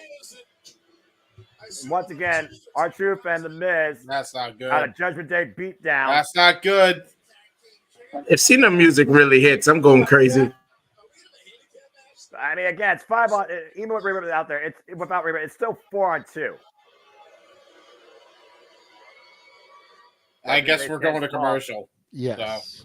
Yeah, about to say. What? Well, If it's Cena, What then the Archer's hell? boyhood dream would come true. For His real. boyhood dream has come true for Ron Killings. I'm just gonna say this real quick since I don't have to be play-by-play and it's commercial. I'm officially out of my role. What the fuck is wrong with you, man?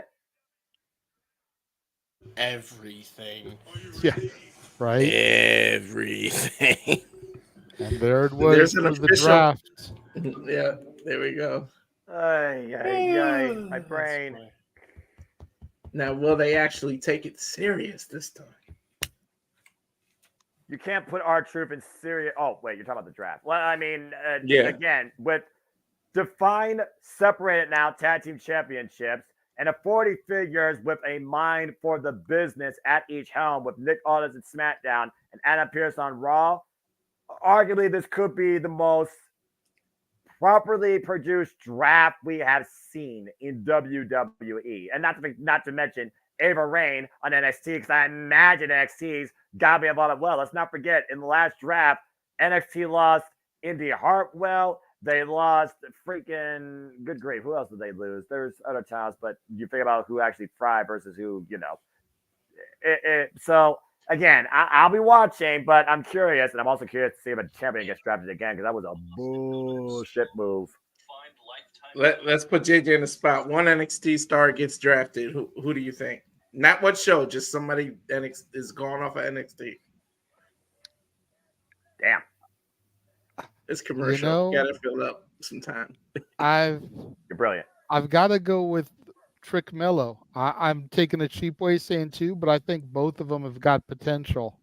Mello's already dabbled on the main roster when they did that United States title tournament, and Trick is just too fucking over to deny.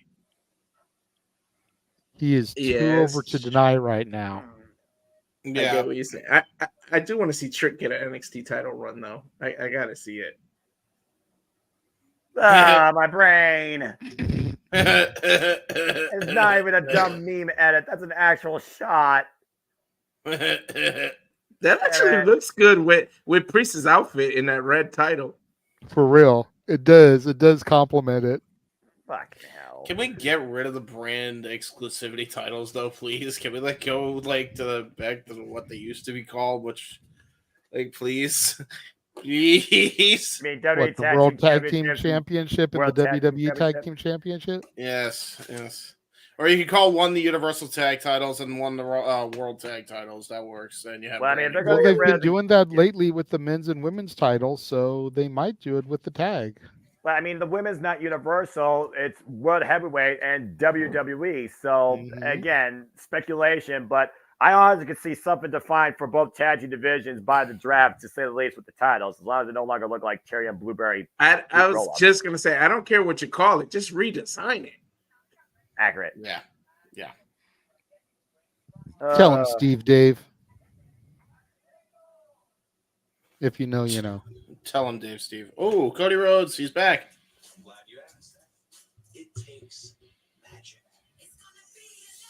Oh, Cody Rhodes on David Taylor. Athlete. Cody Rhodes needs to play Ken in the Barbie movie. This dude's got the perfect Ken hair. Except for that American Nightmare tattoo. They'd have to do cover-up makeup for it. Oh, the Paris. Right, the Olympics are this year in Paris, France. As we are back here, Monday Night Raw tag team match and 2-up-3 handicap match right now. Austin Truth taking on the Judgment Day. The new Raw tag team champions taking on JD McDonough, Dirty Dom, and Finn Balor. It's Dominic Mysterio right now going for the Three Amigos front face lock on R-Truth. Of course, Dirty Dom Mysterio is also coming up a loss to his father again at WrestleMania 2 years in a row, thanks to two new Latino World Order members and running members of the Philadelphia Eagles. That's still just everything's breaking my brain. Everything's breaking my brain. That's all I gotta say. Everything's breaking my brain. The fact that Dirty Dom lost and Balor and JD lost, I mean, it has not been a great night for the Judgment Day. It was not a great night for Judgment Day at all. Well, Judgment Day did not, JD did not compete at all last night. But he still lost. Well, that's he got fair, destroyed. He fell from grace for two tables. And he also, you're out of line, but you're not wrong. Yeah, and he also, JJ, as we know, JD McDonough was part of the Andre Diamond World Battle Royal. He lost that too. So yeah, Cena's going to be joining soon because that's obviously a setup for Cena to come out. Yeah, I mean, it was too perfect the way R-Truth said it on the microphone, going to team up with the guy you can't see. Yeah, of course. Right now, R-Truth needs to see a way to his tag partner. There's a tag to Dirty Dominic Mysterio, put in the boots right now to R-Truth. R-Truth, who says he's been part of Judgment Day since last year, November, arguably. Cover. The kick out. And you got to figure that they'll probably use this opportunity since it became a six-man. If the Judgment Day can get the victory here, they will be justified in becoming the number one contenders. True that. I'm about to say, since the title split hands, you pretty much can throw the contractually obligated rematch out the window. Tag to the Miz. Here comes the Miz. Whoa! Miz with a crossbody, springboard crossbody. Well, James, you and I both saw the Miz in his drive last year just become the Intercontinental Championship. We've arguably have seen Miz wrestle better than ever before in this past year. Yeah, the Miz is like a fine wine. He just gets better with age. Man, he has become a good wrestler, man. Look at this shit. Nice slap for under and the roll up on Dom and a 2 count. Well, remember that one SummerSlam that we did, James? The best match of the night was freaking Miz and Rey Mysterio. And Miz carried Rey Mysterio through that match. Oh! No, that is true. And but who would have ever thought that you would say that about somebody, that the Miz carried Mysterio? Yeah. Not Dominic Mysterio, Rey Mysterio through a match. If you're talking about 2 years ago, JJ, that actually was the Miz versus, I believe, Logan Paul. No, I'm talking about it was 2010 or 11. It's the review that me and James did. Oh, I got one of his retro reviews. Oh, man. Clothesline run-in by Finn Balor across the apron takes the Miz down. And again, to your point, Miz, like Randy Orton, one of the longest-running, consistent WWE superstars. And also a Grand Slam champion. Oh! 2-time. And one of the most underrated. By the way, he's not persona non grata anymore. Owen and I are back on good terms. Long story on how that happened. Kevin also triggered back in this tag team match on Monday Night Raw. We go to Restaurant Quality, picture-in-picture. Advertisement for the Kentucky Derby. Yeah. All the sports. All the sports, and entertainment. And for anybody that missed and is watching our coverage and isn't actually watching the broadcast, there it is. They have made it official. The draft begins Friday, April 26th on SmackDown and continues Monday, April 29th on Raw. Yes, yes. We have not decided if we're going to make that a watch along yet, but if y'all remember last year post draft, we came on the air, Noah and I, and we discussed the draft picks and what we expect to see out of them in the coming year, what kind of impact they would make. At the very least, we will do something like that. And of course, JJ, James, Walter, as you know, everybody is up for grabs in the draft. Champion, superstar, commentator, announcer, everybody across Raw, SmackDown, and NXT, if we're being honest, could literally be swapped across the landscape. True that. Yes, sir. Imagine they made all this big deal out of who signed where with like Jade and Braun Breaker, and now they subject to the draft just a month later or a few months later for Braun. AJ Cargill might literally become the next bitch on Raw to take on Mommy. Now who wins in that fight? The fans. Accurate. Two in particular, and they are right here on the screen with you. Here we go. The hell am I, chop liver? Walter, JJ, control yourself. Hey, You're not I'm right there with them. chopped liver, James. You're not chopped liver. Good. But to my knowledge, and you can correct me if I'm wrong, to my knowledge, you have not been Team Jade since day one-ish, like Walter and I. No. So that's why I'm mainly addressing the two of us here on the bottom. From the first moment I saw her, I knew she was going to be major. Unfortunately, Tony Khan did not see that in her. So I was just going to say, unfortunately, the boss didn't agree with us. The synergy between Walter and JJ when it comes to Jade Cargill is unmatched in the JMN Multiverse of Media. Jeff in the chat room. Damn it, James, you freaking idiot. There it is. Of Noah. Jeff did it before I did. Jeff felt like it had to be implied. And that's covered here by Dominic off the slam on the Miz against a 2 count. Of course, Dominic Mysterio, JJ, you already talked about how much of a worker Dominic Mysterio has been, despite the fact that when it comes to the grand stage and them all, last 2 years, he's come up with nothing. You know what? That's okay. Mr. WrestleMania himself, the Heartbreak Kid Shawn Michaels, and no, don't come after me. I'm not saying Dom is on his level. But Mr. WrestleMania himself has got one of the worst WrestleMania win-loss records in history. That is true. And as we make history, welcome back to Monday Night Raw after WrestleMania 2-on-3 handicap match being here right now on our screens. Judgment Day against the new Raw Tag Team Champions, Austin Truth, Miz, and R-Truth taking on Jenny McDonough, Finn Balor, and Dirty Dom as Finn and Miz collide in the middle of the ring. Critical moment here in the matchup. Absolutely. Do or die. R-Truth saying that our partner is the guy you can't see, and thankfully he said it's not little Jimmy, but there's a tag right now to JD picking the ankle of the Miz. Nice up kick though, and meanwhile Dominic Mysterio takes R-Truth off the apron and prevents the tag and drives R-Truth into the steel ring steps. And now Judgment Day having their way with the Austin Truth.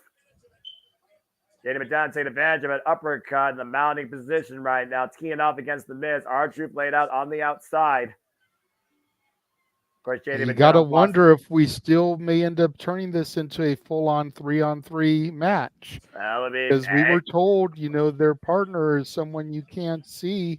You got to figure they're going to wait for the dramatic moment to trot him in. Yeah. Speak and he shall appear. Who, Joe Hendry? No, his name is John Cena! The 16-time WWE champion. Won't spot it all. John Cena is on Monday Night Raw. And he's looking for the tag, and the Miz tags Cena. Think about the Who would have history thought we there would with say Miz and Cena. that years ago? I never had Cena in my life. Here we go. Proto bomb to JD McDonough. Wait a minute. John Cena right now. What? And our trip now. Proto bomb. Balor. Oh, shit. And Miz Miz. now hooking up Dom. Proto bomb. Dom. Let's go, baby. Cena, Miz, and R-Truth standing Are we tall. really going to see got this? Chance. James, Yeah. James, I did this the other night. You get to do this one, brother. Okay. We get the 5 fingers up because you can't see me. You're kidding me. And here we go. 5-knuckle shuffle. A 15 knuckle shuffle. And all three men up in the fireman's carrying. F-U attitude adjustment. Triple cover. Also Truman Cena with the win.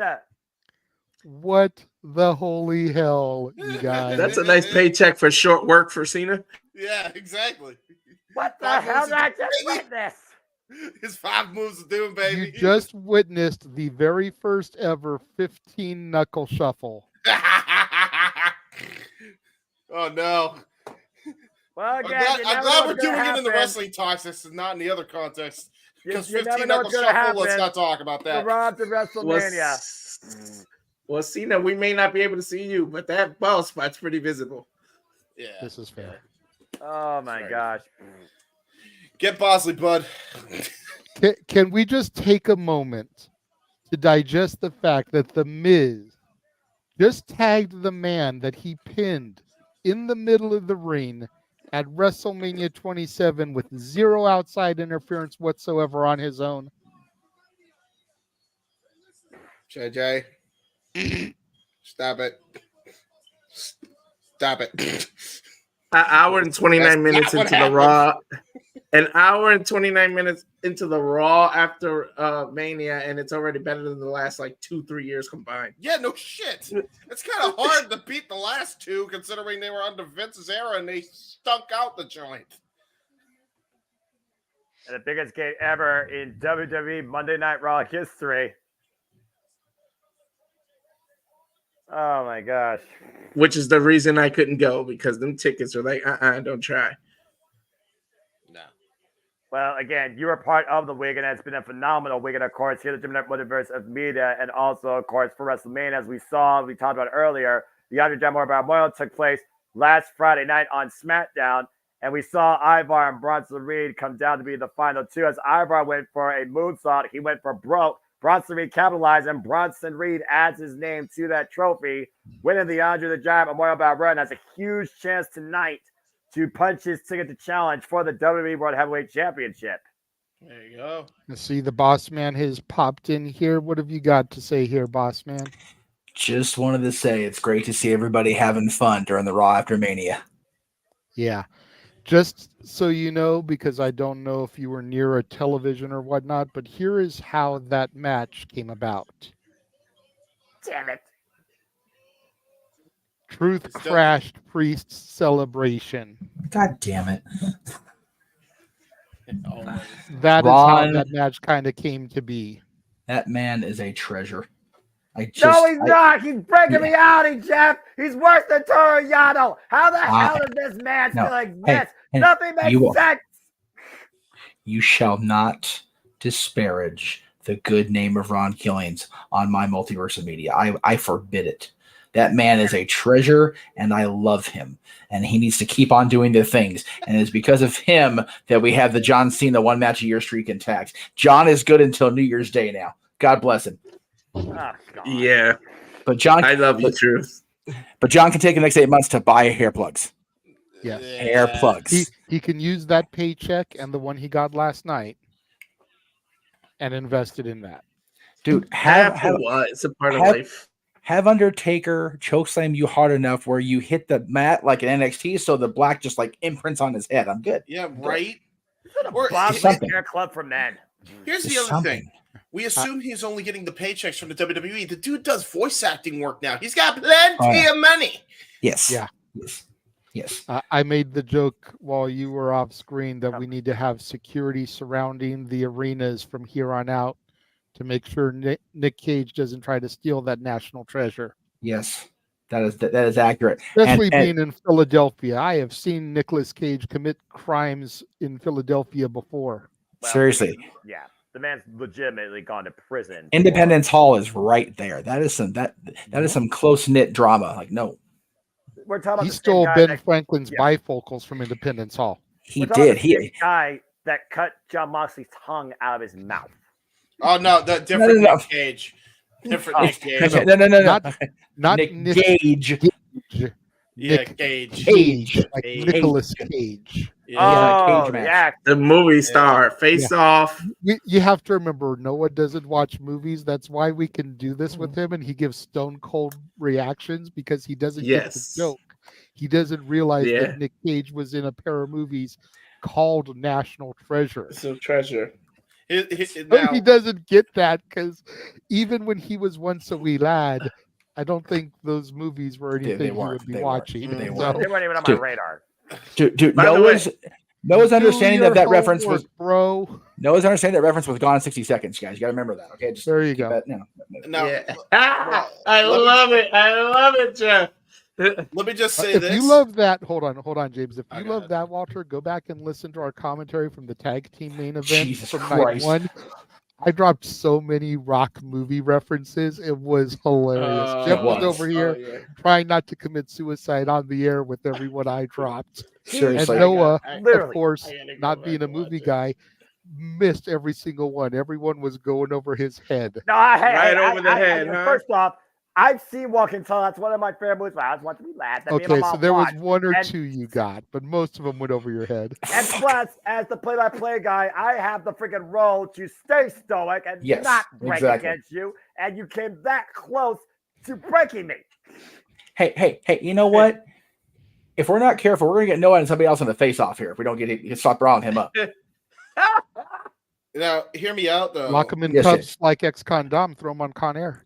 I was gonna say Nick Gage and Nick Cage, future deathmatch opportunity. No, dude, Nick Cage has already messed up enough in the head. Like, no, we don't need Nick Gage to ruin that boy. Goodness gracious. Okay, all right, Josh, it's RAWAfterMania. I'm not gonna time you out for your dumbass comment. What's up, that dumbass comment? What did he say? The only important movies in the world are Star Wars and Oh, Harry give Potter. me a break. No. Harry Potter movies must not be that important. I've only seen the first one. Well, okay. I've never seen any of them. Okay. So Josh got some shit from me during musings for bringing the negativity comments. So I'm not gonna go hard on him here. I should, but I won't. But that's subjective. Number one. Hey, Jeff. Number two. Stare at him with some snake eyes. Shit. But As of course, we're back here on Monday Night Raw today, and we're having the greatest fun we've had in years with professional wrestling. The WWE banner. WrestleMania has set a record weekend total across events: 201,924 WWE fans. Yep, counting all 5 events. So SmackDown Hall of Fame, Stand and Deliver, both nights of Mania, and tonight. That's a lot of people. By the way, you guys think under this Triple H regime, we can actually make this Dre mean something now? Well, Quite possibly. I mean, Bronson Ricochet's Reed in a fatal 4-way for number 1 Wow, what contendership. the fuck? Shit. Hello! Uh-oh! Liv Morgan, she said that she was not enough to take everything away from Rhea Ripley. That's an angry bitch! Big mommy. Oh, Jesus Christ. That was out of nowhere. That is one pissed off blonde. Dude, she just chucked the chair in her head, bro. Joey Styles-esque. Damn. Well, apparently Liv Morgan has not forgotten what Rhea Ripley done to her previously prior to her coming back from injury. Meanwhile, inside the ring, Ooh, nice little transition. Very sleek, very sleek. we have Indy Hartwell, I believe, Candice LeRae. Yay, DIY! Boo. Oh, Indy Hartwell in singles action. Excuse me. She's being accompanied by Good. Candice LeRae. I can actually cheer for Indy now. Well, hopefully she does something impressive, but Candice LeRae has not been impressed lately with Indy Hartwell, saying that Indy, you need to do what it takes to win, especially after Indy Hartwell got pinned in the last tag match. And oh my God, Noah! It's Oh, Roxanne Jesus Perez. Christ. The NXT champion! And let's not forget, last year at this time at Stand Deliver, it was Indy Hartwell that won that 6-way ladder match. After Roxanne had to forfeit the championship due to her collapse. Ever since Roxanne Perez, of course, had that new attitude, though, JJ, Roxanne's fulfilled her own self-made promise, now a 2-time NXT Women's Champion, and of course, beating Lyra Valkyrie via submission at Stand Deliver Saturday afternoon. I love being up here with you guys, but I'm kicking myself for not going to this Raw now. You should be. This is one of the best RAWAfterManias so far of all time. Yeah, it's one of them. It's up there. It's getting up there. We're not even at the second hour yet. Of course, Indy Hartwell had to vacate this title due to being drafted and also competed while she was injured. And Indy Hartwell has a huge chance here to maybe get back towards the title that she never lost. And yes, I said the second hour because the first hour of Raw technically was just Cody and Rock having their segment, and I said what I said. I'm glad we're at a 2-hour Raw, though. It's nice. Oh! Roxanne showed no respect to Indy Hartwell paintbrushing her face there. I guess she's healed now, huh? I missed a lot. Again. JJ, you could talk to the point about, again, Roxanne Perez evolution in character and the desperation she went to becoming, once again, the NXT Women's Champion. And maybe that's the attitude that Candice LeRae wants to see out of Indy Hartwell. That hunger, that drive to succeed by any means necessary, no matter who you piss off. And here in Philadelphia, it's called the Eye of the Tiger. But yeah, Roxanne has been a woman on a mission for the better part of the last year. Like I said, it was almost a year ago at Roadblock, after fighting the final boss, Maiko Santamora, that Roxanne Perez collapsed. And she had to be stripped of the title because we did not know if she was ever going to come back. Then they had a ladder match at Stand and Deliver to determine the new champion. Indy Hartwell won that match, became champion, climbed the ladder quicker than Roxanne could. She had returned just in time for that. And then we followed Roxanne Perez's career on the independent scene, of course, trained by Booker T. Out in wrestling, former Ring of Honor Women's World Champion, plucky, happy fan to be part of this business, now truly applying the MO of her mentor in checks and championships. The heck's WWE Speed? WWE honestly, for those that don't know, is the latest craze on WWE that you can catch on social media every week. Matches go long, only up to 3 minutes, as they crown a WWE Speed Champion. I believe the first match involved Dragon Lee and Ricochet. So if you want to check out more of that, follow WWE on the Twix. I honestly didn't know if I didn't know if I was going to buy Roxanne Perez as a heel, but damn it, she didn't knock this transition out of the park. Yeah, she truly came into her own, and I think a lot of that has to do with her follow with her former friend Cora Jade. And again, Cora Jade, the original Mean Girl of NXT. I think Roxanne Perez not only has taken the NXT Women's Championship, but that moniker the last couple months have shown us anything. Indy Hartwell trying to get back in this match, though. And Candice LeRae with a bit of an approach to assist from the outside. The official didn't see it. The ref was busy getting out of the way. Again, Roxanne right now might take advantage. Indy Hartwell is not pleased at all with Candice LeRae's latest attitude. Spinning Soulbot kick by Roxanne, hooking up Indy Hartwell. Correct! Oh, shit! Roxanne has won a Raw debut! Ah! And the camera zooms over to Candice, who is unimpressed with the impressive Indy Hartwell. Yeah. Candice LeRae has been on her own mission lately. Little subtle heel turn as of late. It'll be interesting to see how she handles this with Indy. Dude. And tensions continue between Candice LeRae and Indy Hartwell. Dude, seriously, can we actually build the women's tag team division? You have a tag team right here. Just turn them both. Yes, Datilla. Yes, Datilla. I was gonna say I normally don't address non-super chatted comments for the watch-alongs, but yes, Datilla, JBL and Moose are trying to tell you something. You need to be watching more of my NXT. Damn it.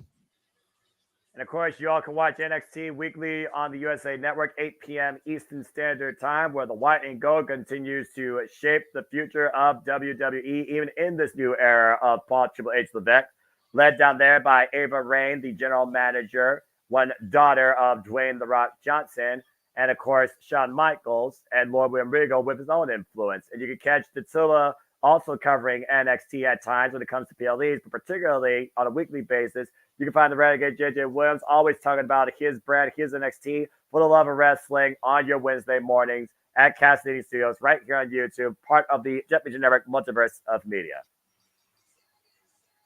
As again, we got some more WrestleMania highlights here. Again, WrestleMania on every possible publication, on every metric, on every aspect. The world has been on notice.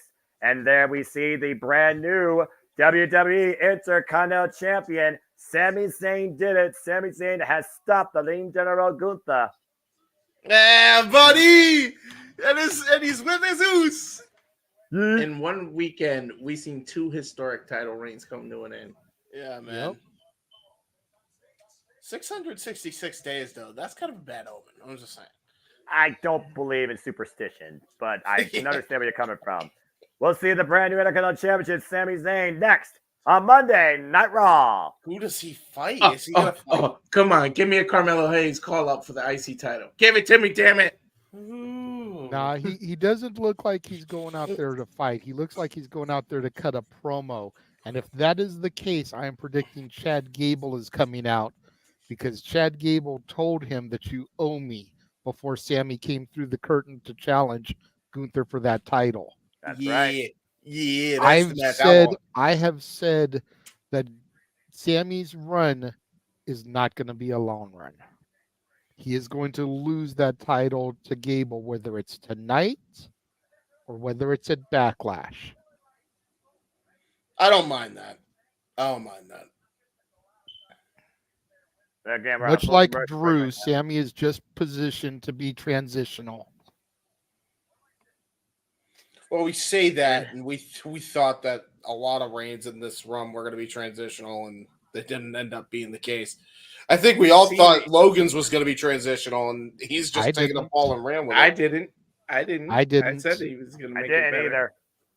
Yeah, fair. But I think the we've one seen the title IC reign. do it, though. I think the one title reign we can all agree that we thought was going to be transitional and wasn't was the wrestling god himself, JBL. Yes.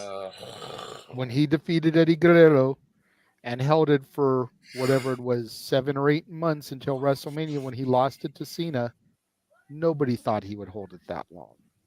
No. Everybody that JBL came up against, we all thought that they would take the title from JBL. Because they And he were more continued, over. He persisted, and he did the unthinkable. Yeah. Speaking of It's Eddie's a fair blood point. in that match, by the way. Jesus. I was there for that. Oh, Lord, JJ. Judgment Day 04, I was there. He walked out the champion that night, right? Eddie Yeah. did. What you call it? The bull rope match. Yeah. And then the following year, we raised the standard of how much blood a man can show and bleed with John Cena and JBL. All right. Well, I'm getting a call from my uncle, so I do have to take this. Just get me off No camera. worries. I'll be momentarily. Just put in the private chat when you're back, and I'll pop you back in. There you go. Well, again, this Raw after Mania has been firing on all cylinders. We've already seen 2 NXT champions make their Raw debut, both with success, might I add. And so far, we have heard that the final boss has already ushered in the next chapter of Cody Rhodes' story to be continued when the final boss returns. Stay tuned when New Game Plus begins, I guess, for the brand new WWE Undisputed Universal Champion, at least right now, as the name implies. And it seems that Liv Morgan is finally out to fulfill her revenge, taking out Mommy backstage. Joey Styles chair throw to the face. Jeez. Yeah, Liv, I am not, and this house is not the biggest fans of Liv Morgan. Right. But Liv has been patient. She has bided her time. she deserves to be mommy's next challenger. Win or lose, she deserves to be that next challenger. Yeah, that lingering history is there, and we need to close the book on that once and for all. And again, the man took a chance, and mommy overcame the man. Let's see now if mommy can finally put Liv Morgan away in the back seat. Again, is Liv going to live the moment, or is she going to face her last moment against mommy? We'll find out soon enough, I'm sure. Talking about, again, WrestleMania weekend, all the festivities, all the spectacles, all the success, all the accomplishments, all the upsets. Of course, your brand, JJ, NXT did stand deliver, and tomorrow you'll see the fallout of what's ahead for the women's division, for the Czar, for Trick Williams. NXT Live tomorrow night, folks, 8 p.m. Eastern Standard Time on the USA Network. Follow the white and gold. Speaking of, here's Roxanne backstage. Looks could kill. Ooh, Natalia.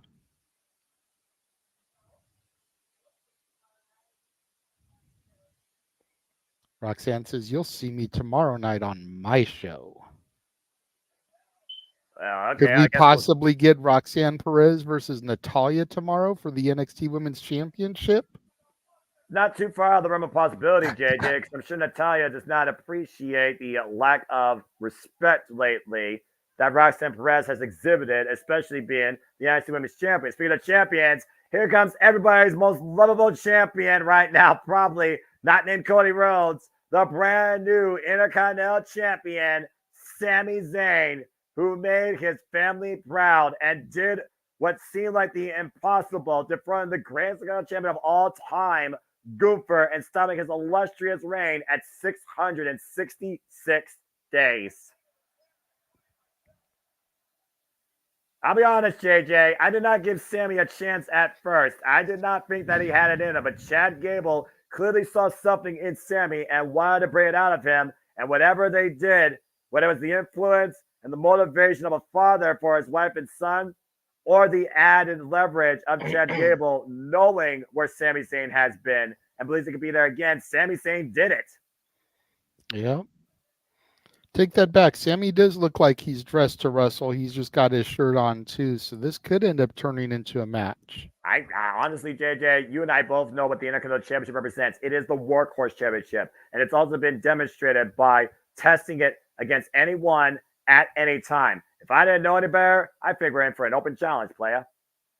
And we have seen this title change hands only 24 hours after winning it at a WrestleMania before. So. Oh yeah. WrestleMania 32.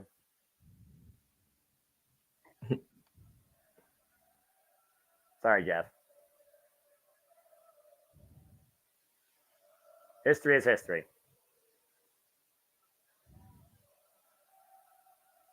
The crowd, of course, doing Sami Zayn's current WWE fame. Back just in time. What did I miss? Sami Zayn arrived to the ring with a microphone in hand. Was there a backstage segment? Oh, yeah. Roxanne and Natalia. I gotcha. For NXT tomorrow. Ooh. Could possibly be a match. I like that. I might have to Me check that too. out. I might have to check that out.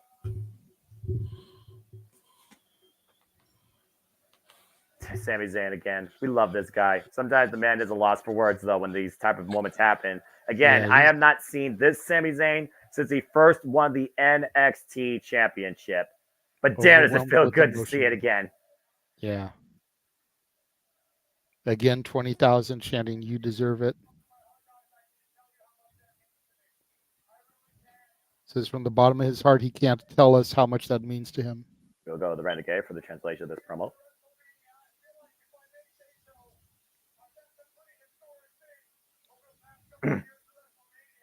Done some pretty historic things over the last couple years of WrestleMania.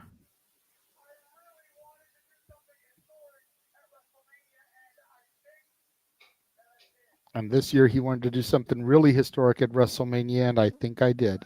Accurate.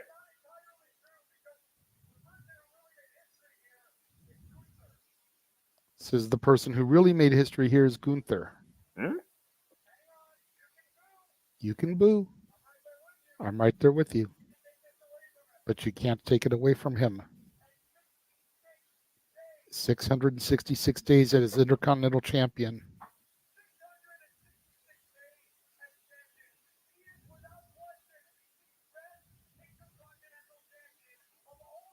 He is without question the best Intercontinental Champion of all time. Damn right. But Yeah, guess what? man. I beat him. You Yeah. did. You actually did. I can't believe you did it, but you did. But forever will that title and the mat be sacred. Yo, Adrian, I did it. Now 20,000 chanting ole, ole, ole, ole. The fact that he pulled El Generico back with the top rope brainbuster too, I was like, literally, Dude. what the fuck? That made me pop so hard. Same. I couldn't call it because I was shocked.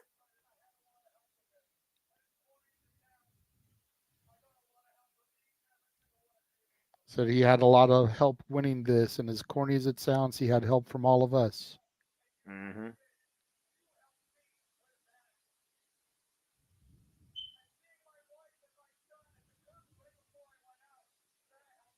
Seeing his wife and kid before he went out helped him. Seeing Kevin Owens, his brother, Brother in wrestling. that helped him.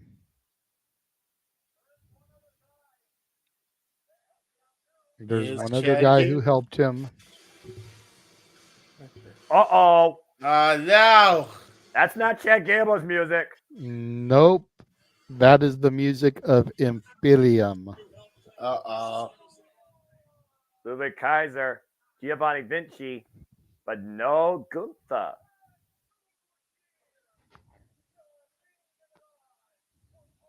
This is different. Propaganda machine of Imperium speaking.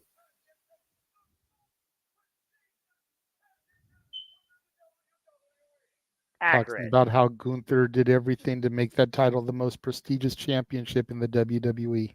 Somebody's telling lies. It breaks his heart to see somebody like Sammy holding the title.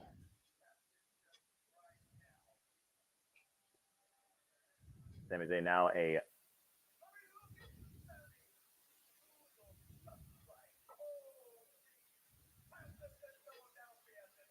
saying that Sammy looks like all these peasants in Philadelphia.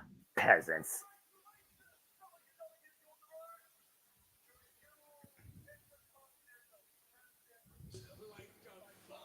He looks like a bum. Oh, no. How dare And the crowd cheers. Stupid Philly. Why? Well, I mean, to be fair, and I'm not trying to be mean, but your new Ring of Honor World Heavyweight Champion looks a bit like a bum, too. That is true. You're not wrong.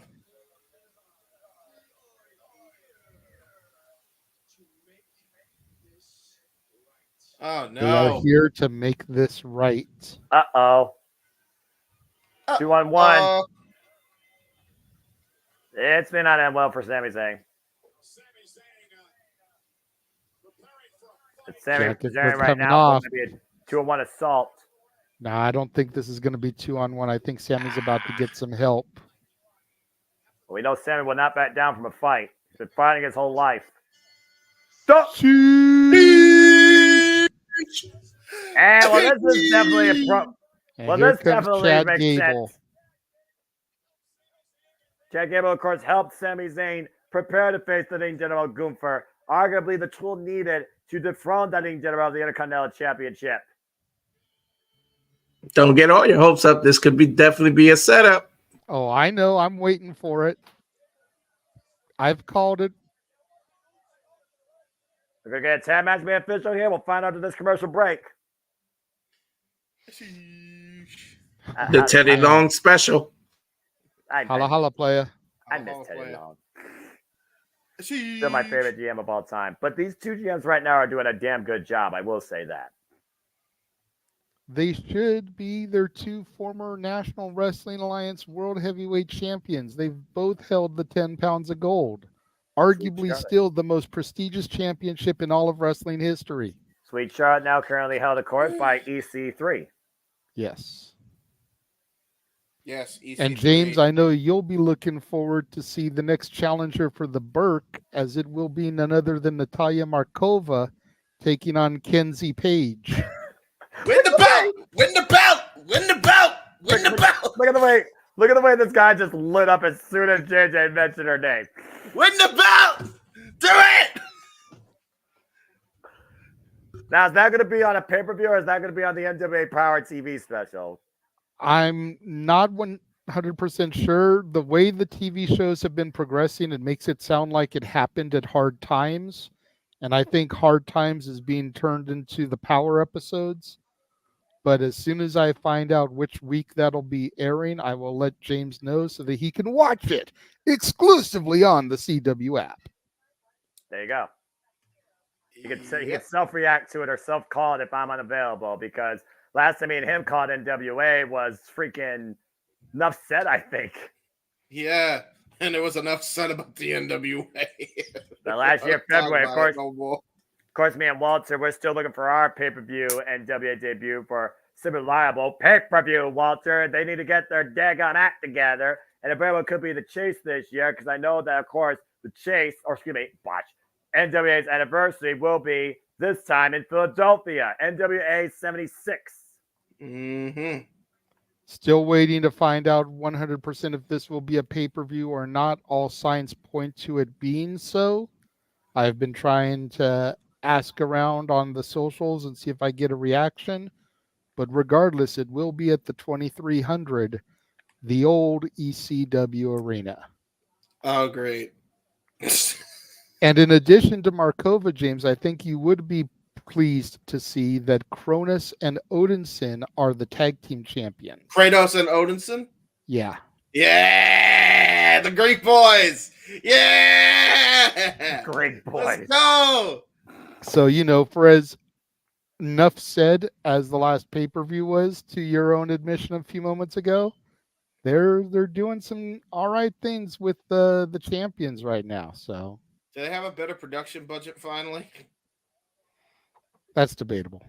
Yeah, I can't. I mean, it's better considering they're on TV and not just exclusively on YouTube, but I also don't know what to compare the YouTube show to. So The YouTube show looked like it should have been on TV, so that might be a problem. If you're saying it's debatable, then I assume it's not on TV. I would at least give it an opportunity, James. I've enjoyed most of what I've seen. There have been their dead weeks. Last week was a complete dead, in my opinion. But then there have been some gems in there. Did they go back to Into the Fire? For the theme song, no, they're using Billy Corgan original. Your love of wrestling, I saw it on your face how bad that NWA episode was. You were just like, I gotta talk about this, basically. Dude, Sometimes that just is the case. it was awful, man. I remember the episode you're talking about. I remember you, Walter. You and I had a conversation about it or something, or you saw me talk about it. But while we're talking about wrestling, behind the beauty comes destruction. And of course, with destruction lies the backlash, the after effect, the aftermath. As the WWE PLE Scout 2024 will bring me and JJ next to Paris, France, Lyon Desirs, France, as we will cover Backlash, 1 p.m. Eastern Standard Time, Saturday, May 4th. So stay tuned more for that, folks. 10 a.m. Pacific, which means we'll probably be going live at 9 a.m. Pacific, noon Eastern. And look at this. What the? Sheamus. I've been wondering where he has been. The Celtic Warrior, the Great Looks White. like he may be coming back soon. I missed But this yeah. fella. Go Guess back he a inked couple that of new weeks, James. There was a match between Ruthie J and Tiffany Nieves, La Princesa. Fucking banger, dude. Yes. Well, there you go. Tremendous match. Well, the women's division has always been a good thing with them, so I'm not surprised by that much. Anyways, we get back to Monday Night Raw. Tag action official here. Sami Zayn and Chad Gable tying up against Imperium, Ludwig Kaiser, Vinci. And it does sound like the Great White, Sheamus, the Celtic Warrior, might be making his way back to WWE soon here. Again, Monday Night Raw after Mania capacity crowd on hand, the aftermath of WrestleMania 40 as we start the new era, the Paul Trace Levesque era. And you see that with your background of Chad Gable right now, isolating Giovanni Vinci. Beautiful arm bar, excuse me. Arm bar. Yeah, it was a nice little drop toe hold into the armbar, by the way. Like just ring around the rosy around Giovanni Vinci. Might be looking for that Just one of the moves. Instead of roll up. The armbar is just one of the many moves Chris Jericho knows. Yeah, one of 1,000. Then again, Serena Deeb is the woman of 1,000 holds, and armbar is number 720 something. If you've watched RJ City AEW interview with her, shout out to the professor of professional wrestling, Serena Deeb. That gave up and over out of the corner. Again, great agility being shown off here. Up the ropes, Dustin needs the clothesline, looking to pick up speed again. Outspeed. Oh, man! Jesus, that was throws himself for Chad Gable. Yeah, GV just absolutely bulldozed Chad Gable. Of course, the Intercontinental Championship of former, the Lean General Gunther is not here tonight, apparently. And so Imperium is out here fighting on his behalf after saying that Sami Zayn has made this title worth far less already in how long he's held it versus what Gunther has made it over the past 2 years. Oh, my. Yeah, this is what makes this team so dangerous. I mean, you look at Ludwig Kaiser, Giovanni Vinci, they're former NXT Tag Team Champions. And that's for good damn reason. I mean, these guys are not to be trifled with. Of course, Colin can also attest to the wrestling prowess, prestige, and integrity that Imperium / former Ring Comp holds themselves up to. Nice bat by, drop though by Chad Gable, looking for the tag to the new Intercontinental Champion, Tad and Sami Zayn. Now Sami Zayn, double axe handle right to the arm. And again, JJ, we wrote off Sami Zayn. He's the guy that you've known since PWG, though, that has sometimes the biggest fight in his heart. Of course, El Generico also is a friend of Sami Zayn. Don't know what he's doing as of late. And we saw what Sami Zayn was willing to endure to overcome the Lean General, a feat that many thought was impossible. Yeah, absolutely. Sammy had to dig back into his bag of tricks, go back to those old school roots, hit that brain buster off the top rope onto the turnbuckle pad there before delivering not one but 2 haluva kicks for the win. And that was after surviving multiple power bombs and the last Symphony clothesline. Nice drop down by Sami Zayn. Giovanni Vinci throwing up his game. Blind tackle by Giovanni, sent over the ring apron again to the floor. Blind tackle, Sammy aware of it, sends Ludwig up and over to the floor. And apparently outside of the ring, and to Chad Gable. And Chad Gable up to the top rope. Might be looking to fly with a cross body of sorts, flying clotheslines. Wrapping down apparently outside. Yeah, I got to tell you, man. These two are a very well-oiled machine here going into the opening bell. Chad Gable once again up to the top rope. Beautiful cross by Giovanni Vinci. Hook of the leg and a 2 count. Great kick out there. Well, again, James, we talked about it again. It's literally Sami Zayn to Chad Gable to Sami Zayn is his mentor, is his teacher. He trained him. He disciplined him. Ooh. He literally said what Sami Zayn needed to hear, arguably, to become the man he needed to be to beat Gunther for the Intercontinental Championship. Yeah, you're right. But here's the issue now, is that headlock was in long enough to finally get a distraction once near the ropes. Giovanni Vinci distract the referee, Ludwig Kaiser with a elbow right to the back of the head. And right now, Giovanni Vinci, Ludwig Kaiser, they might be looking for a double team here. No. Wow! Great double team there by the members of Imperium. Well, Sami Zayn We go get back back to into this match. quality picture-in-picture. Yep. Always the picture-in-picture. While we're on this picture-in-picture, I do want to apologize to the fans of the multiverse for the shitty quality on some of these graphics. They did not announce anything ahead of time. Oh. There were no pre-made graphics ahead of time. I have literally had to try to screen cap as it comes up in the lower third and improvise. So forgive us. It's amazing how impromptu this Monday Night Raw has been. It makes it amazing. Yeah, that's what makes it so much better, in my opinion, is you Agreed. literally have no idea what to expect. Yeah, The only thing we expected, No. and that the only thing that was thrown out there was that Cody was going to speak. So was and Triple H. our Yeah. main event, of course, the fatal four-way number contendership match to see who will challenge Damian Priest for the WWE World Heavyweight Championship. Still to come tonight. I mean, it's an interesting show tonight for all the right reasons, and we're not even at the main event yet. Josh said it earlier in the chat. We still don't have a main event announced. We have I'm no pretty idea sure the what's Fatal 4-Way will be the main event, but you're right. They haven't officially said, this match is our main event this evening. Yeah. Accurate.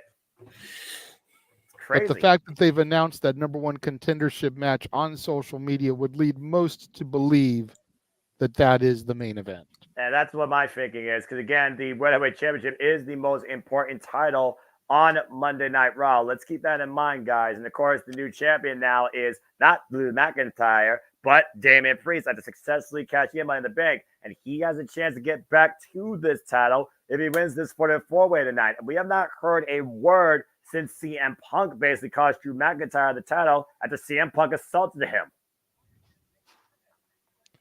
And CM Punk apparently via NXT Anonymous, Nathan Frazier responded to a video Anonymous posted. Ava says, you started Stand and Deliver with a bang, so I'm all for you having a chance. Nathan Frazier and Axiom will get a rematch against Braun Breaker and Baron Corbin tomorrow night on my NXT. Oh, wow. Heard that was a good match, by the way. It was a very good match. I was quite surprised, even more surprised by the result, because again, Braun Breaker, as we know, is officially signed to SmackDown. Yeah. When the worst match of the show was the 6-woman tag, and that's not to say it was a bad match, but just in comparison to the other matches, it was the worst match on the show. You know that you've done something fucking right. I feel like Because a 6-woman tag like the one that they had that basically came together at the last minute is going to be a little bit clusterfucky. But it was still a phenomenal match. There was enough heat and rivalry and story between the 6 individuals to make it matter for something. It just didn't live up to the other 5 matches on the main card. I said it on open mic night the other night, man, or the post recap show, whatever we called it. But like, there was one bad match, I think, on the entire weekend. Like, you've done a good job wrestling worldwide if there's only one bad thing the entire weekend. Oh, Blue Thunder Bomb. Blue Thunder Bomb! It's not going to get the pinfall. No, but he's going to get the tag. Sami Zayn might be aware of it, to your point, guys, because Sami Zayn is not looking for the pin. He's looking for the tag to Chad Gable. Again, folks, welcome back to Monday Night Raw. Sami Zayn and Chad Gable taking on Imperium, Giovanni Vinci, Ludwig Kaiser, Tad to Gable, Tad to Vinci. What were you Good going to to say, see Jason? Vinci back in here doing something, considering that little rivalry he was having with Kaiser and kind of became persona non grata for a little bit. Yeah, it was like an internal conflict with Imperium, and it's the Imperium's on the same page as far as the motives go, but Chad Gable right now getting the better of both men here. Looking to hook up Vinci. Beautiful suplex. Man, no one makes suplexes look as beautiful as Chad Gable right now. Yeah, he gives Kurt Angle a run for his money. Well, how many times we compare Chad Gable to a Kurt Angle? I'm just saying. Absolutely. Yep. Pennsylvania native himself, the Olympic gold medalist from Pittsburgh. Ah, there you go. Chad Gable And he first was up there. across the top rope, looking to soar. Diving headbutt connects to Vinci to cover with the leg and a near fall. Shades of another man who made suplexes look pretty, the Canadian crippler Chris Benoit with that diving headbutt. Yeah, look at that roll through net breaker, though, in the early going. And then there's I'm still another surprised people do that floater move. suplex. Chad Gable again going for broke. High risk district moonsault. Lands on his feet, though. Vinci able to scout it. Gets to the midsection. Vinci and Gable, the two legal men. Now Vinci hooking up Gable. Gable out the back door. The waist lock. Blind Tad looking for maybe the Chaos Fury. Might not be out of aware of Ludwig, though. On. Wow. Ouch. To the head. That drop. Uh-oh, going for the European bomb. This is what won the tag team championship. To your point. Is that enough for Ludwig? Deep hook of both legs. Can Sammy saves the matchup. It looked like Looked Sammy like might have been a Chad fraction was of a second picking too out late. there. Yeah. Well, either way, Sammy was making sure he assured this match continued. It's one of those latch-disc efforts when you're not sure if your tag partner has enough to get out of it. And let's keep in mind, this is the first time we're seeing Sami Zayn and Chad Gable tag together. We know the tag team cohesion and history of Imperium. Bat by drop, denying the second attempt at the European bomb. Oh my! Oh! Great German. Wow. Caught him Gable out of just mid-air caught off the top Kaiser rope. as he came in the air there. Uh-oh, double German coming. Boom! Stereo synergy with the German suplexes by Both Sammy men and still Gable. haven't Waist held. lock still applied. Germans again. You just mentioned the crippled crossface who also did this. Oh! A hat trick in what is probably the home of the Philadelphia Flyers. Gable and Sammy working incredibly well here right now. And Sami Zayn right now, the legal man. Chad Gable telling Sami Zayn, finish Giovanni Vinci, looking for the leg pick. What's Sammy going to do here? Ooh, ankle lock. lock. Ankle lock, baby. He's got locked in deep, middle of the ring, but he doesn't have a grapevine, though. Dragging Vinci towards center. Ludwig, though, rips Gable off the apron.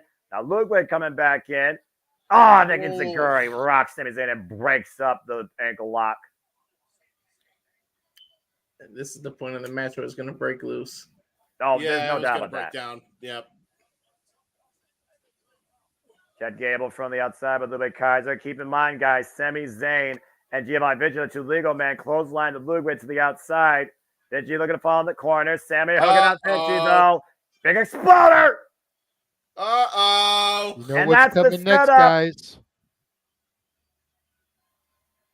Sami Zayn's feeling it.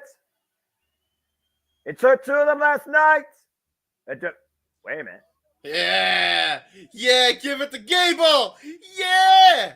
I love it. Ludwig Sami kick. Zayn to Vinci off the top of Gable. Gable with the waistline German suplex. Roll through. Chaos there in the bridge. Two and Gable and Sami with the win. That is such a beautiful looking move, man. He almost bossed it at first, too, and then he just raw strengthed him up. I mean, that's a deadlift roll through. I mean, come on. That's not easy. Chad Gable's a freaking beast. He really is. He's got to be the first challenger for that title, though. He's got to be. Honestly, guys, Sami Zayn and Chad Gable could bring the tag team division run for their money. That's true. I mean, looks like Otis is now teaming with Tozawa, so may as well. Wait. Oh, yeah, Otis and Tozawa. I still don't understand how that's a thing, but that's a whole different conversation. I love it. WrestleMania Well, brings the Gable- world together. Go ahead. Gable has been so focused on the Intercontinental title, and ever since Tozawa kind of became an Alpha Academy in training, giving it to the two other guys to run the tag division while Gable's been focused. Yeah. Oh, my God, by the way. Did they cut this performance short? I don't know. That little Wayne It performance? already went longer than I wanted it to. Yeah, he was. It didn't look like it was cut short the way it looked on. I don't even know what Lil Wayne was saying. So again, I don't know. But if you were gonna do that, then Jimmy should have came out with Meek Mills, because what was the point of announcing Meek Mills and all he did was the video package? It wasn't actually there. Yeah.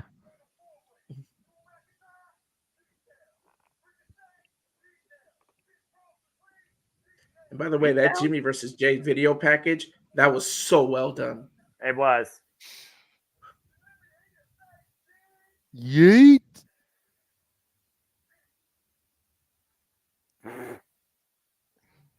Well, again, still to come later tonight. Jey Uso has a huge chance to challenge for the WWE Heavyweight Championship if he overcomes the field. Fatal 4-way number contention match still to come. Do you see another man that'll be involved in it, along with the one and only Ricochet, who has had quite a run lately on Monday Night Raw? Andrade El Idolo.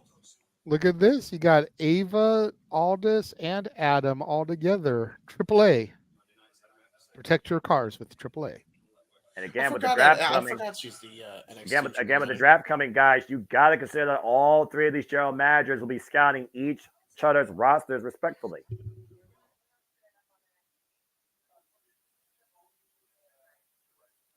You never know who could end up on NXT. I know who should. Shinsuke. Hey, Chelsea Green. It's Chelsea.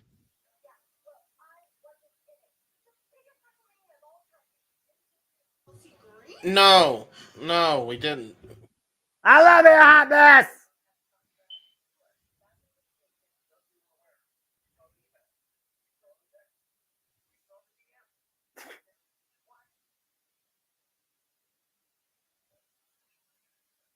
Special match for tonight. Apparently, Chelsea's got a special match. Special match.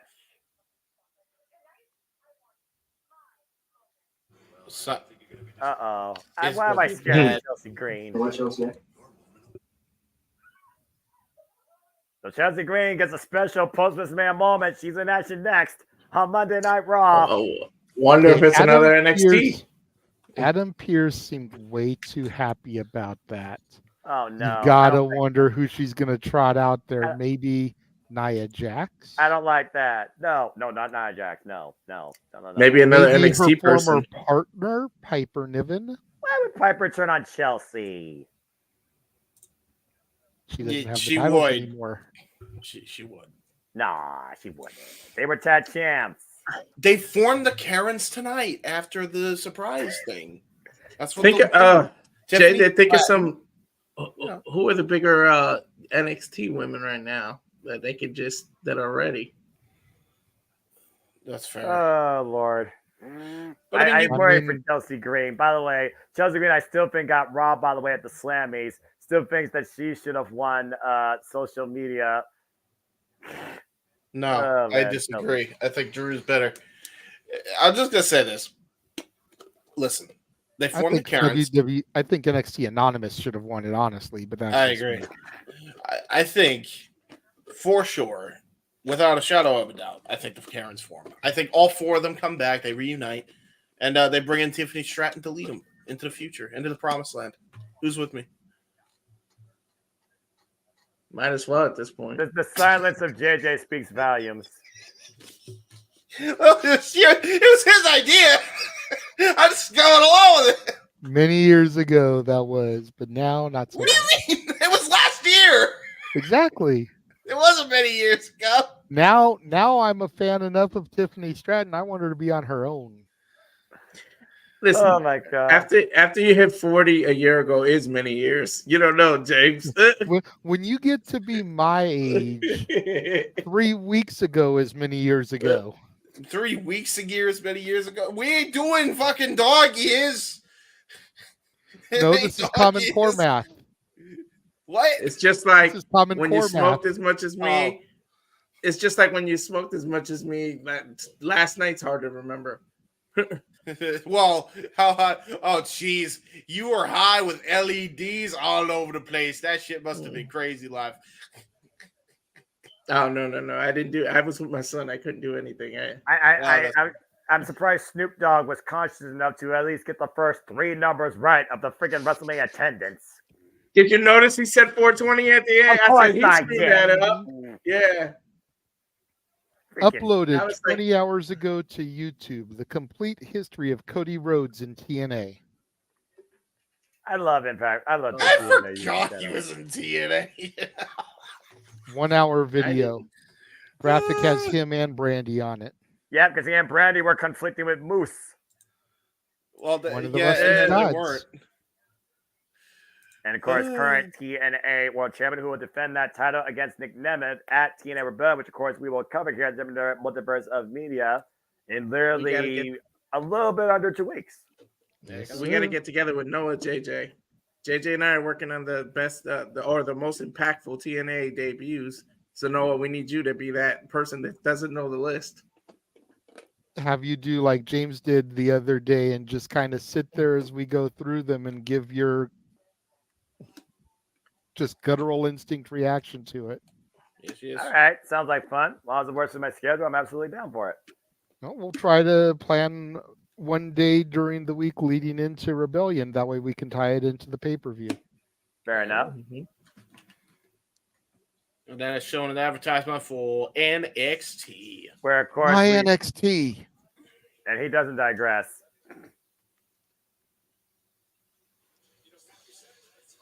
Sold out.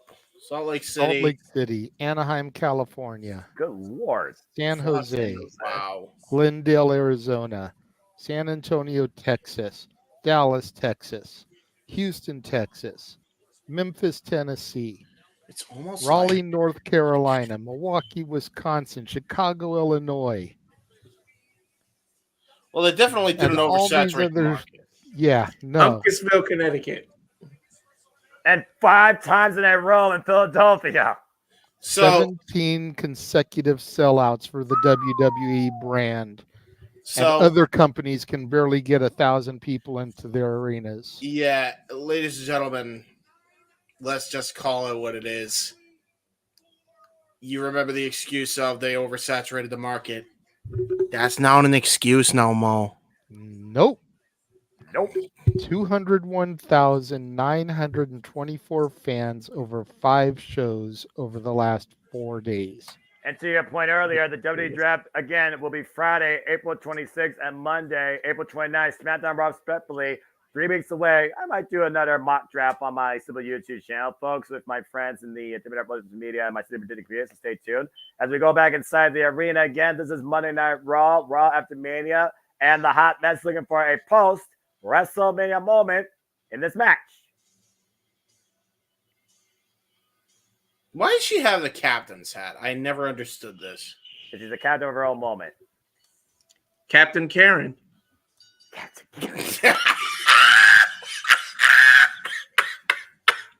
I That's do a thing love we her gotta theme do now. song. She's got one of the best theme songs for the women's division. She does. I'm sorry. That's our thing. WWE, that's our thing. Don't steal it, Captain Karen. No, use it. Just give us royalties, please. Damn it, Walter, you freaking idiot! Even though Captain and Chelsea are the C's and Karen is the K, it all sounds the same. So now we need Samantha to go, Captain Carey, Chelsea Green. Well, Chelsea Green, again, looking for a moment after feeling like she was robbed at the Slammy after Drew McIntyre took the Social Media Slammy Award. Chelsea Green, of course, wasn't involved in WrestleMania at all, so let's see who she's facing. Come on, somebody from NXT. Somebody She special. seems very excited. Who is it? I don't know. We about to Find out. The lights gone dark. What? Oh, no, Chelsea. Oh, no. Yeah. JJ, go ahead. Take it away. Damn it. Ladies and gentlemen, the storm has arrived to Monday Night Raw. Karen's the about to hot face- mess has to Oh, boy. contest with that bitch, Jade Cargill. Oh, in her shit. first one-on-one match in the WWE. And of course, Jade Cargill won alongside Bianca Belair and Naomi in her WrestleMania debut against Damage Control's Asuka, Kairi Sane, and Dakota Kai. A victory over the WWE Women's Tag Team Champions, even though Dakota Kai ate the fall. But Chelsea Green right now might have the worst night of her life. I mean, if she wants to have a moment, this might be a moment she may want to forget.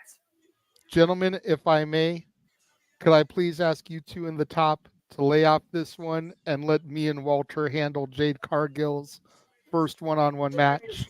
Ladies and gentlemen, enjoy Walter Cruz and JJ Williams calling this match. It's all yours, guys. Have fun. I'm just gonna To be say, fair, before you guys call this, you may not have long. I know. I was just gonna say it's probably 2 minutes. You know, Enjoy if one. it Take the best is, two minutes of your people are life. going to bitch about it because that was her presentation in AEW. I'm hoping they give her a little bit of time here to show what she has actually learned. And Jade has Kelsey muscles Green in is places. pissed. She's like, Chase- no, Chel- this is my Hell moment. no. Bell rings. Jade has muscle in places most people don't have places. This is accurate. Chelsea All trying right, to here get we this go. match to end. She wants no part of that bitch. Pump kick. Pump kick. Ouch. She's got her hook Alrighty. going up. Hook to him up. She's screaming for mercy. Elevator go down. Dated. 1, 2, 1, 3. 2, 3. That is it. Well, told you guys he didn't have long. That's all, folks. We don't That's need all, long. Well, JJ just had 2 moments this WrestleMania weekend. He got to call a finish to his story, and he got to call that bitch's first singles match in WWE. R.I.P. Chelsea. And you're right, Josh. She is. Good God. Beyond it. You ain't said nothing but a word, Matthew. And please, I don't want to lose her to Hollywood, but if you don't make a damn X-Men movie with her as Storm, you don't know what you're doing, Hollywood. I agree. For real. Oh my God. I was still shocked that they said Stephanie McMahon and not Stephanie Levesque.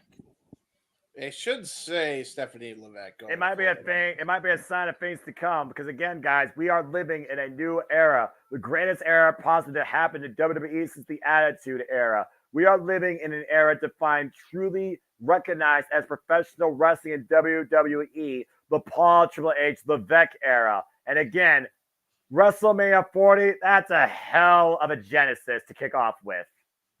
Absolutely. Yeah, I already know when I log into the computer tonight and get done with this, people are going to be shit talking that Jade match. They have no idea. No. They just don't. Chelsea Green is one of the best, most respected women's wrestlers. Yeah. She just put Jade over like a fucking $1 million. Yes, she did. Yeah. What the hell is Otis doing? I mean, this is interesting. Or Otis? Looks like Sammy wants a word with Chad Gable here.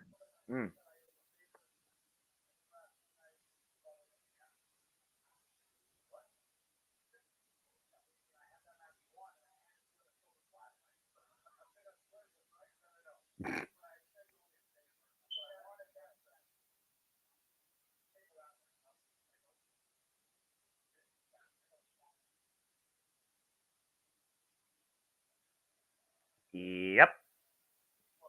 I don't need to say anything. You deserve a chance at this more than anybody.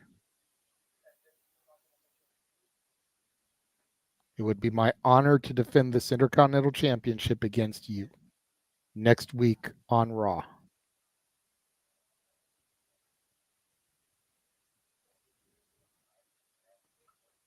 Gable says he can't wait. It's gonna be fun. Wow. Next week in Montreal. I thought they were going to do it for Backlash, but Well, I can't wait for that match either. And again, that'll be next week on Monday Night Raw. Chad Gable's third chance to finally capture his first singles title in WWE, the Intercontinental Championship. But speaking of championships, time to determine who the next challenger is now, or excuse me, the first challenger now for Damian Priest's new World Heavyweight Championship. As here comes Drew McIntyre. Boy, he means He's walking with a purpose. He is not fucking around. That is one pissed off Scotsman. Well, think about this, JJ. He had the moment, and CM Punk took it away from him in a matter of 3 minutes. He was champion for 5 minutes and 45 seconds. Let's be fair. He took his own moment away. John jacked him. Yeah, he would still be champion. All he Exactly, had to do was JJ. roll out the ring and walk up the ramp. But he decided to get into the face of the Second City Saint, and he paid dearly for it. Let's point out the irony. He kept going at Seth saying, "You're not focused on me." Well, you weren't focused. You were focused on CM Punk instead of your moment, and it cost you. Talk about being a victim of your own hubris. It's about 5 minutes longer than most of you last in bed, he says to the crowd. Damn! I mean, he's out of line, but he's probably not wrong. I can't say anything. I'm still a virgin. When I have my moment, I'll go longer than that. So fuck you, Drew. I still need broken If drinks. nothing, guys, if nothing else, that is why we need WrestleMania to be in Vegas within these next couple years. Yeah, that's we got to get Noah hooked up. The fuck? Yeah, same. We might give you the Big Bang Theory treatment. You saw that episode, JJ? I don't. I know watch which that episode show, you're talking about. I know which episode you're talking about. I'm scared of these two. Well, hey, what about me, man? Fuck. Like you're gonna do that for him, but not for me. Get him. I mean, come on now. It'll Help cost a a lot brother in out. Vegas. Damn it, we can't. I'll go to Vegas. I'll save it up. I'll save it up. Man, Drew is irate. Zach saying coming to New Orleans, he's got plenty. Good to see Zach in the chat. How you He's doing, been Zach? quite quiet all the way up until now. Then we start talking about that, and he chimes in. So either he tuned in at the right time, or he's just been playing his position in the chat room, just being quiet. The answer is yes. Also, again, thank anybody that is tuning in. Please subscribe, comment, and tell friends. We do this for all the biggest shows, all the pay-per-views, all the PLEs across WWE, NXT, AEW, Ring of Honor, and TNA, sometimes NJPW. We'll talk more about that after this show concludes as we get ready for our Raw main event. And Drew McIntyre right now is unleashing, I would say, verbal hell pent up inside him after what happened last night at WrestleMania.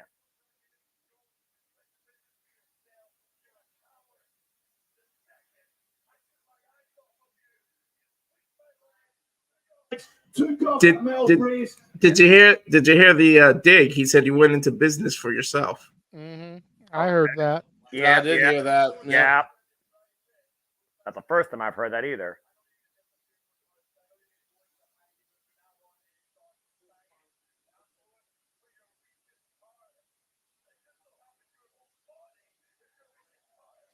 Well, finally, someone's going to shut this Scott up. Here comes main event Jay. Good grief. Oh, they're saying good. Jay, this is not a smart thing to do, buddy. It's not smart to do. But, I mean, with the mood that Drew's in, you're probably right.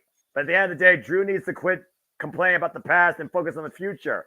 This number one contendership fatal four-way match will determine who challenges Damian Priest for the World Heavyweight Championship. If last night started immediately with a Claymore, just imagine what tonight could do. Well, we're going to try and restore some order here. Ricochet, Jey Uso, Drew McIntyre, Big Bronson Reed. Fatal four-way match, number one contendership for Damian Priest, WWE World Heavyweight Championship. It's our main event, and it's up next here on Monday Night Raw. He said your whole body's your weakest part, bro. Them fight words. He said it's on site. Anytime he sees him in the ring, he is on site. We gonna constantly have fights on Raw. I'm guessing Drew and Jay would be the favorites here, huh? Yeah. Well, let's look at the facts here. Jey Uso beat his brother Jimmy and can finally stand on his own. He's his own individual. He's his own Uso. He's his own man. He's main event Jay now, as far as I'm concerned. So Jey Uso is coming in here with great momentum. Bronson Reed won the Andre the Giant Memorial Battle Royal, limiting Ivar on Friday night. Drew McIntyre won against Seth freaking Rollins, the WWE World Heavyweight Championship, only to have it taken away in 5 minutes and 45 seconds. After cash in by Damian Priest and assault by CM Punk, where his jaw-jacking got the best of him. CM Punk said, "Don't throw rocks at a man that has a machine gun." Well, Drew come back with a better weapon than just tiring the Second City Saints. And, of course, the last man involved in this match, Ricochet, has had nothing but constant singles wins as of late on Monday Night Raw against the likes of Ivar. So all four of these men are very valid candidates worthy of challenging for the WWE World Heavyweight Championship. It's just a matter of who gets the win and who eats the fall. That's a good point. That's a very good As we got a full commercial break here right now, we're just going to, shoot the breeze as we do. And before this match gets underway, why don't we go ahead and give our own thoughts here and maybe our pick to win this. I mean, again, it's as always as Drew gets the rematch because he should get the rematch, but you got heel versus heel. Does main event Jay and get another chance at a singles championship, and maybe we don't expect Jimmy to get involved. Does Ricochet get the biggest opportunity ever? Maybe his first chance at a world title. Or, again, Bronson Reed, a guy that you wonder if he was involved in Australia, would he have actually won the Elimination Chamber? Maybe he gets a chance at his first title in the NXT North American Championship. Why don't we go around and shoot the breeze during this commercial break and get everybody's prediction? JJ, I'll start with you. What's your thoughts on this fatal four-way? Who you think gets it? Who you think needs it? Who you think eats it? Well, I think the man that's going to get it is main event Jey Uso. I think he's going to pick this one up because babyface versus heel, I mean, the other face in the mouse match, Ricochet. I don't really see him as world championship material, even in freaking Paris, France for Backlash. Like, it just doesn't. It doesn't draw to me. You're not going to sell tickets like that. Drew, I feel, is the obvious choice, but you don't want to build a heel versus heel match. You want to save Drew for Scotland. You want to keep adding fuel to his fire. You want to keep throwing gasoline onto the flames so that he keeps coming, he keeps driving. Bronson Reed would be a nice little twist, but I think the money here is on main event Jay. All right, then. Walter, what do you think, brother? I'm going to agree that the safe bet is Jay, because you want to save Drew, like JJ said, for Scotland, and that way you gave Punk more time to recover. That way, when he comes back, Drew is the champ, and CM Punk has to chase the title off of Drew. So, and I think Ricochet's the fall guy. You said who eats? He's going to eat. Big Bronson Reed is just there to be looking like a big, strong opponent that'd be hard to conquer. And it's like, who's going to eliminate him? But he's going to get beat. So, yeah, I'm going to agree and say Jay. James, anything further to add? I'm actually going to go with Drew. I think Drew's going to get the dub here. I think you can build a heel versus heel program, considering the fact that you can argue the fact that he's kind of the face any damn way. And, you know, Damian Priest that being. And then when they go to the opposite side of the pond, I feel like Drew would get more of a babyface reaction when he goes there than Damian Priest would get. So you could actually have a nice, unique dynamic with that being the number one contender is Drew. And then, of course, you could have Punk cost him again just to stick it to him one more time. Then you could build up to a match between those two for a future pay-per-view. And then, you know, have some shit go down. Could be fun. Maybe a triple threat build up. Be nice. I mean, you guys are talking about the CM Punk element with Drew McIntyre. I mean, is it safe to say that we finally no longer have to worry about the Jimmy Uso factor after his younger brother beat him at WrestleMania? The Bloodline finally lost the Undisputed WWE Championship. Do you think it's finally done with those two brothers for now, or does Jimmy once again cost maybe Jay in this opportunity, JJ? Because you did go with Jay, but again, every opportunity that Jay has gotten, somehow Jimmy has cost him. Do we see that continue tonight? It's always a possibility. Yeah. It's always a possibility. I didn't even think about the Jimmy Uso factor. And I would imagine that Jimmy Uso is definitely going to be big Angie, only in that, you know, it would definitely make sense considering that he was trying to run with greatness, and now the greatness is leaving because Cody succeeded. So that man has nothing to lose anymore, and he's going to take all of his frustrations out on Jay, who stole all of his glory that he feels like he was owed. So that's another reason why I'm going with Drew. That's fair. Well, while they hype up what's happening next week, let's really quickly take a look at all the watch-alongs that are in our near future in these 40 seconds. 3, 2, 1.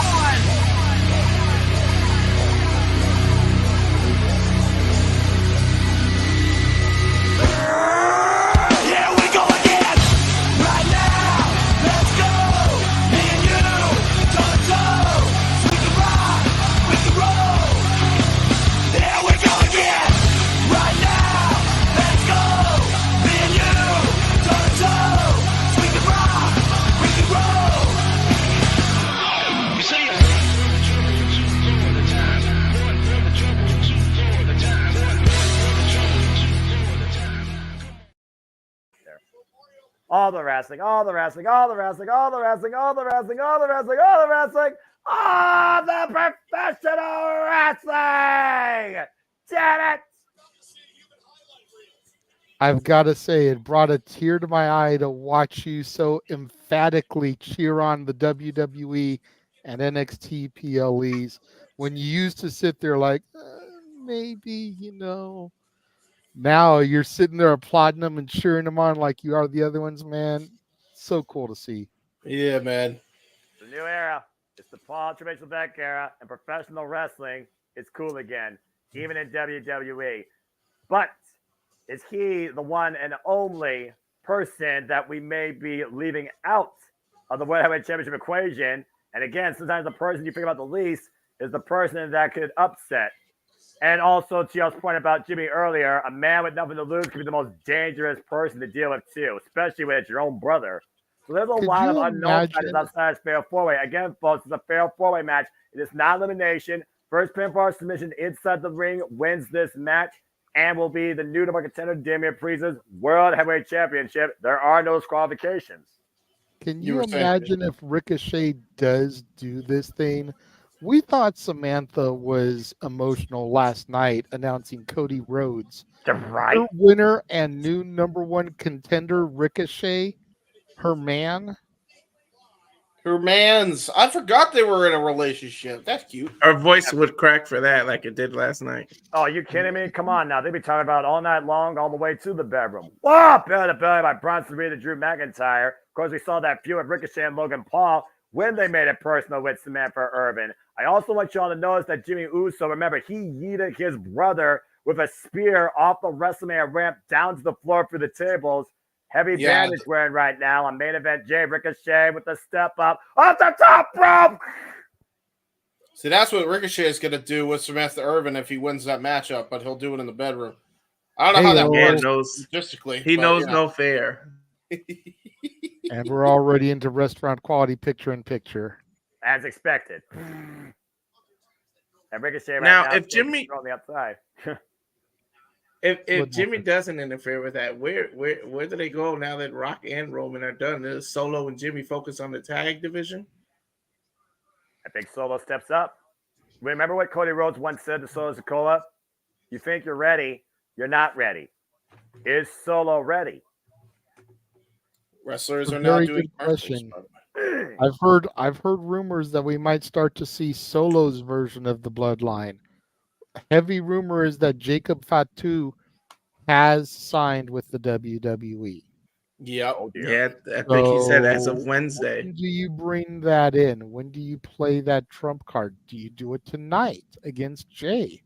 Do you save it for SmackDown on Friday? Did Tama Tonga come with him? Yeah. You know, could you imagine a solo-led bloodline with Jimmy, Tama Tonga, and Jacob? Not just that, and Tama. You could bring in Tonga Loa too, just because he's not doing much. Tama Tonga. Yeah. Imagine Tama Tonga and Jacob teaming. Come on now. Their fathers, we get the son's version of this tag team. I mean, Jacob Fatu, former MLW heavyweight champion. Tama Tonga, 7-time over IWGP heavyweight tag team champion and former 2-time never openweight champion. Brother Tonga Loa, though, James, is still involved in New Japan Pro Wrestling. As far as I'm concerned, his contract isn't expiring, and he very well was involved in the New Japan Cup. He might be involved in the G1 Climax this year. As, of course, the G1 Climax was announced. It will be taking place again during the summer. I mean, not for nothing, too, but, I mean, there's 2 other Samoan guys. One of them's in the ring right now that you could add to the bloodline as a blood brother and start a whole new branch of the bloodline. Bronson Reed and Jeff Cobb, anybody? That's fair. That's fair. Yeah. Isn't Tama Tonga related to Haku?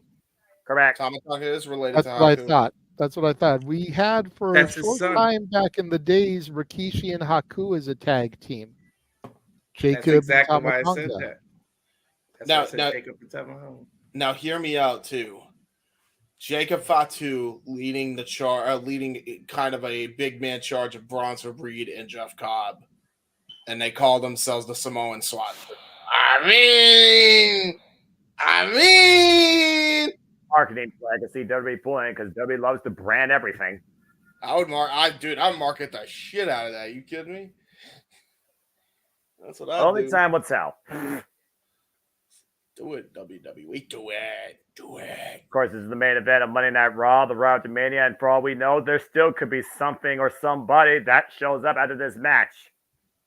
Ricochet right now, and Drew McIntyre in the ring. Drew McIntyre setting up a table in the corner, looking to launch out Ricochet. Ricochet gets out of the way. Super kick to the Scot. Drew McIntyre still on his feet, though. Gets the midsection block. Ricochet up and over. Lands face first. Oh, Jesus. We are back here on Monday Night Raw with our main event for the number one contender for the World Championship. Release powerbomb by Drew McIntyre. Cover out Ricochet to challenge Damian, and Jay saves the matchup. Fatal four-way action here, folks. Ricochet, Jey Uso, Drew McIntyre, Big Bronson Reed, Raw after Mania. I do find it interesting that this match is number one contender for the World Heavyweight title and not to Cody Rhodes. I wonder if that's any indication that Cody will, in fact, transition to SmackDown, whether tonight or whether they just wait to make it official during the draft. I have to imagine, with the fact that we are finally removed from WrestleMania 40, it's the champion's, I believe, obligation to let the world be on notice on both Raw and SmackDown. So, to your point, I could definitely see Cody Rhodes coming out on SmackDown and being confronted by somebody. He had the moment and the celebration, the congratulations here, although he also had an omen delivered by the final boss. But we don't know anything about anybody's outlook on the Blue brand yet. Fair. Of course, this Friday we will be in Detroit, Michigan. Next Monday in Sammy's hometown of Montreal, Quebec, Canada. And the next Friday in Pittsburgh, Pennsylvania. Once again, the home of the Olympic gold medalist, Kurt Angle. And of course, Montreal, the home of Sami Zayn. And as we know, next week, Sami Zayn will now defend the Intercontinental Championship against Chad Gable. Jey Uso right now hoisted up by Bronson Reed. Might be looking to stand for the table. Able to get out of it. Caught him with a super kick. Spear. And Jay. No, he's not moving that tree. Come on now. Yeah, about to say, especially with compromised ribs. But Bronson Reed might be looking to send Jay for that table. Hoisting up Jey Uso. Bronson Reed using him as a battering ram, taking Ricochet off the apron. Well, I mean, Jey we Uso are still in Philadelphia. Oh, man! Oh, no. World's Strongest Slam through the corner table. Who's going to face Priest at this point? Find out when we come back from this Restaurant Quality picture-in-picture, possibly. Damn it, another one? Yeah, the match is over 15 minutes. They had to do at least two, JJ. You know how this works now. Well, I mean, we did also have a commercial-free first hour, so they got to try and make up for it here, I guess. You know what? They might have the biggest one, but even they have to pay advertisers at some point. I'm just saying. I can relate to that eye open, by the way, in that commercial. Jey Uso right now, Drew to the outside, and Bronson Reed right now controlling the ring. Drew McIntyre nowhere to be seen, by the way, currently. Nice Zaguri there by Ricochet. Ricochet, of course, coming off a rivalry last year against the Maverick Logan Paul, who's assessed to retain his United States Championship. Missile dropkick routes the colossal one to the corner. It almost makes me wonder now, by the way, with the fact that The Rock gave Cody that special thing, if he'll stay with the bloodline or if he'll actually go on his own and team with Cody because Solo took over the bloodline. That would be a weird thing. We'll see what happens as the storyline progresses. I'm sure we won't get too much movement on that front until Friday. I'll say one thing. I don't want to know what that thing is. Sometimes it's just fun to guess. Yes. Same. It's just like the whisper from Rock to Cody in Chicago. You know, I'm going to make you bleed. I didn't need to know that. I didn't need to know what he said. Exactly. You know, the fact that Cody said it was a promise that The Rock wasn't going to be able to keep left me in suspense. Same. Exactly. And then as soon as it came out that that's what he said, well, clearly The Rock did keep his promise, Cody, because you were gushing buckets of blood. The Rock is a man of his word. But also, to your point, JJ, we saw in the opening of Raw tonight, The Rock says that Cody broke his heart. Don't you dare break my heart again. So clearly, something personal and sentimental to The Rock was given to Cody Rhodes, and Cody Rhodes apparently has knowledge of it.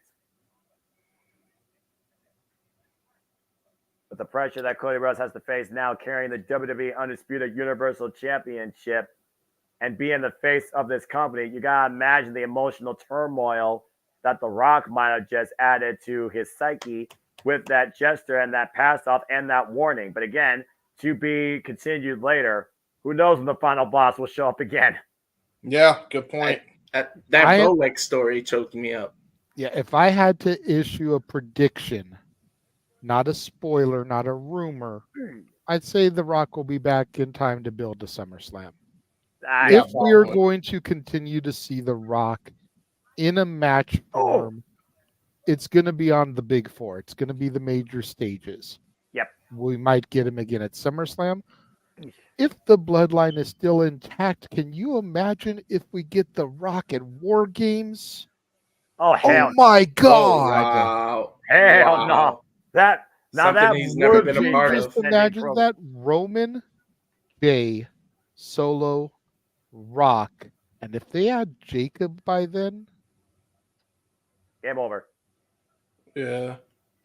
And versus again, the Avengers, Yeah. Cody, Seth, Tammy, KO, and maybe Cena. Yeah.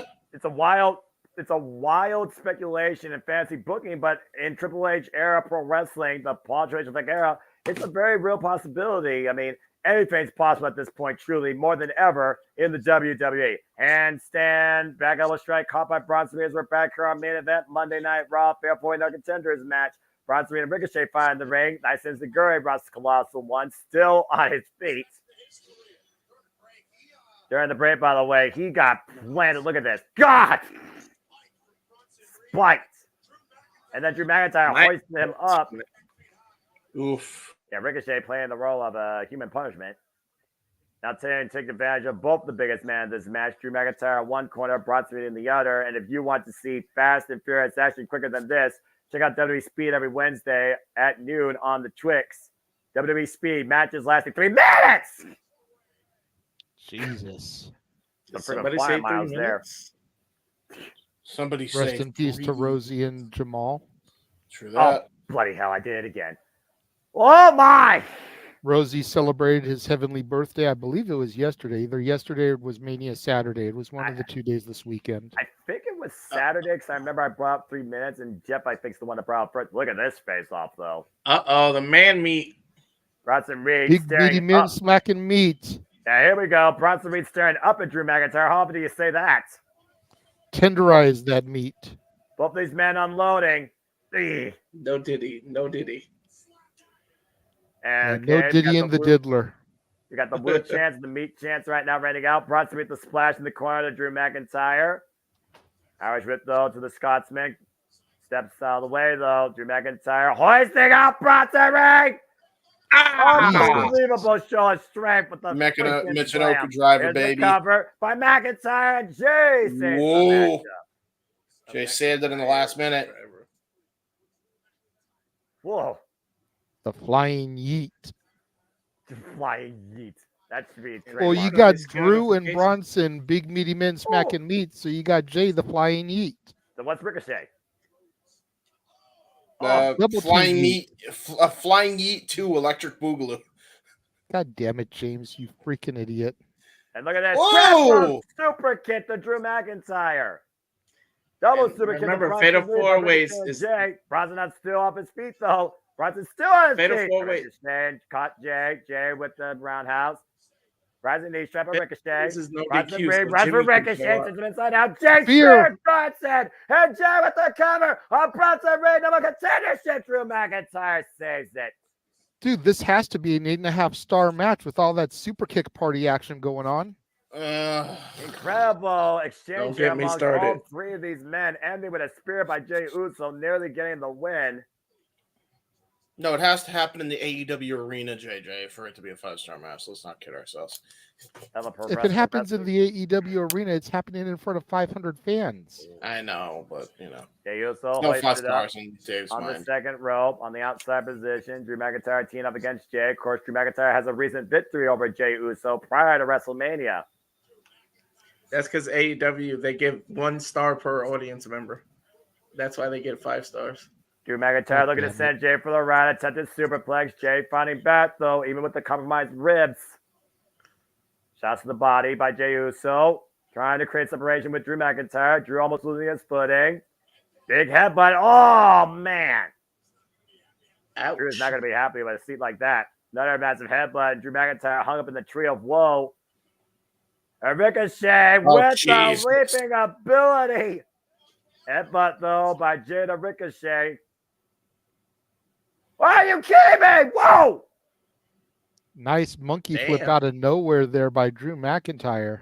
Spider suplex, by the way, with the drop kick by Ricochet Bob and the power Oh, no. to Drew McIntyre using Ricochet. Death by drive by Bronson Reed. The Ricochet cover. New number contender. No. Ooh. Wow, Ricochet's got heart. We know that for a fact. Oh, senton. Uh-oh. Let's hope not. Oh, boy. Well, we already had a storm in Philadelphia. I think a tidal wave is about to hit. And Drew McIntyre immediately going after Bronson Reed. Drew thrown to the outside, though. Bronson off the apron. Battering ram. Shoulder tackle to Drew McIntyre. Big man go wee. He fall down, go boom. He does go boom. The dreaded Spanish announce table. Oh, no. R.I.P. Rips. Oh, Glasgow kiss with the headbutt. Ow. Bronson Reed driven face first into the steel ring post. Back elbow strike. Then the colossal one's finally laid out across the Spanish announce table. Why do I sense disaster? Meanwhile, Jey Uso touches the seat of the McIntyre. Everybody's down. Except for Jey Uso, but he's got those damaged ribs. How much does he want to sacrifice his own body? Well, how far are you willing to go to become champion? Let him get a chance. Ricochet with the kip up, though. Caught him. Ooh. Ricochet's going to try to make the table go bye-bye. Ricochet right now the only man in the ring. And Ricochet. Oh, no. He sees Bronson Reed laid out. Oh, no. Ricochet. Oh, no, no. Ricochet. Don't do it. She uses Urban. I'm sorry. Oh, my he God. He said, I'm sorry to Samantha. That definitely poked him in the stomach for real, the way they Yeah, dude. He really fucked his ribs up, dude. Jesus. Take a look at the replay here. Watch this. Well, Absolutely since we're in Philly, God. Oh, that hurt. Well, Reed's down, Ricochet's down, Jey Uso back inside the ring, Drew McIntyre back inside the ring. This basically has become a one-on-one at this point. 20,000 proud chanting, "This is awesome." Man, the long history continues with Drew McIntyre and Jey Uso right now. Jey teeing up against Drew. Drew kick to the midsection, looking for the future side. DDT! In a kip up. Anyone notice that since he hurt Punk, he kind of does the future shock a little different? He wraps his leg around your leg to make you land safer. Yep. Yeah, he does. But this isn't going to land safely if this hits. Countdown to Claymore country. And wait. Oh, no! No! With no arm brace. And single leg kick by Jey. Spear by Jey Uso. And now Jey Uso going up to the top rope. Uso splash. Cover. The Geek splash. Jey Uso's going to face Damian Priest for the title. Jey Uso is the new #1 contender for the World Heavyweight Championship, pinning Drew McIntyre thanks to CM Punk. And he did the yeet. And he did the arm wave. A new era officially has begun. Jey Uso with a huge opportunity. This has been professional wrestling for JCM and the American Championship for Walter Cruz. I'm the Seminole Foster. Thanks for tuning in to RAWAfterMania. This has been Monday Night Raw. And we're yeeting as we go off the air. What a damn. show. No love What lost a there, show, apparently. everybody. Yeah, I see him Punk injured, right? Yeah, how injured is he? I'm just saying. That's a good question. I'm sure we will find out. You got to were talking figure about- that by costing Drew this match, we're probably going to get Punk Drew at Backlash. I mean, the backlash that Drew McIntyre will want to unleash on CM Punk, not just after WrestleMania, but after this, is probable to be a main event in itself, JJ. We were talking about the CM Punk factor from a mental standpoint. We did not think it was going to be involved again from a physical standpoint. 2 times now, CM Punk has screwed Drew McIntyre out of the World Heavyweight Championship. Damn. Yep. Hell of a Raw. Yeah, it was great Raw. Best Raw after Mania in a good 5+ years. At least. Yeah, I don't remember what year it was, but I'd say the last Raw after Mania that I felt that was truly memorable because I actually can like remember shit from it. Right. Was either the Dolph Ziggler cash-in or the year that Crime Time returned. I don't know if that was the same year. You know, I think they were different years, but in any event, those ones are the last ones that I really remember. This one is going to stick with me for a while, y'all. Yeah. This weekend is going to stick with me for the rest of my life. This is one of the greatest weekends I've ever seen and experienced and bought into in the WWE. Professional wrestling's back, damn it. Right. Yes, sir. Boss Man, come back and join us. Got something you wanted to say, Boss Man? Just wanted to thank everybody again for tuning into our coverage. If you're on the West Coast and chose not to join us and you're getting ready to watch Raw, enjoy it. The opening segment I apparently was rather lit. To be as wide about that as I possibly could say it. That was rather lit. What the fuck was that, Jeff? Jesus. Anyway, but I definitely want to thank everybody for all weekend. Tomorrow is an unexpected day of rest because Snapboy canceled his show for tomorrow, so I get to actually have the day off. What is this life? I actually have a day off before Sunday. I'm happy about it. So I'm gonna take it and run with it all the way down to Hollywood. Matter of fact, but we'll talk off air after we sign off. But thank you to everybody here on the team. Thank you to Big G for popping in prior to Raw and at the beginning of Raw for the insight, and Walters for the insight on the live crowd at Mania last night. All we gotta do is get these two to a WrestleMania. We'll be good. Oh no, this one. There we go. No. I've been to a WrestleMania. Okay, hang on. He's talking about me. This one. Me. Yeah, that one. There we go. We gotta get these two to a Mania. We'll be good to go. There we go. Yes. And like I said, it happens in Vegas. What happens there won't stay there because we'll be talking about it on YouTube for months afterwards. So that's fair. We've already said that if WrestleMania happens within the next couple of years, we're getting somebody on the top row laid. Yeah. Do you watch Big Bang Theory, Jeff? Okay, so here's the thing. We tried that with buy the shirt to help fund this. We tried that with a family member once before in the Multiverse of Media. And this man is determined to not go down that path. The one we tried with before, he had previously had that interaction, and he turned it down for reasons unknown to any of us. And it's like, that was my bachelor party weekend. I could have had myself some prime double time, and family member done pushed out on us. So I'm not going to force anybody into that shenanigans in Vegas, right? But you will have fun. That I can guarantee. The fact that we want to corrupt Noah's soul. Well, no, okay. Again, like I'm not out to corrupt or ruin anybody's basic moral code. However, when I know somebody's basic moral code going in, that's the difference. I ain't about to mess with Noah. Okay, but anybody else in the multiverse that happens to be available to partake in that opportunity and hasn't for a while, perhaps. Talk to you, boy, Meech. We'll take care of you. We'll take care of you in Vegas. We'll get you some. We want to take this opportunity to remind everybody the next time we will be doing a watch long will be this Friday, 4 p.m. Pacific, 7 o'clock Eastern, for the New Japan Pro Wrestling Windy City Riot. We will then be back on Saturday, 5 o'clock Pacific, 8 o'clock Eastern, for AEW Collision / Battle of the Matches where no titles change hands. Yes. Mm-hmm. Yes. And then, of course, Not a watch along, at least not yet. Definitely we'll have a recap show, but we did learn tonight about the draft. Friday, Yeah. April 26th on SmackDown and April 29th on Raw.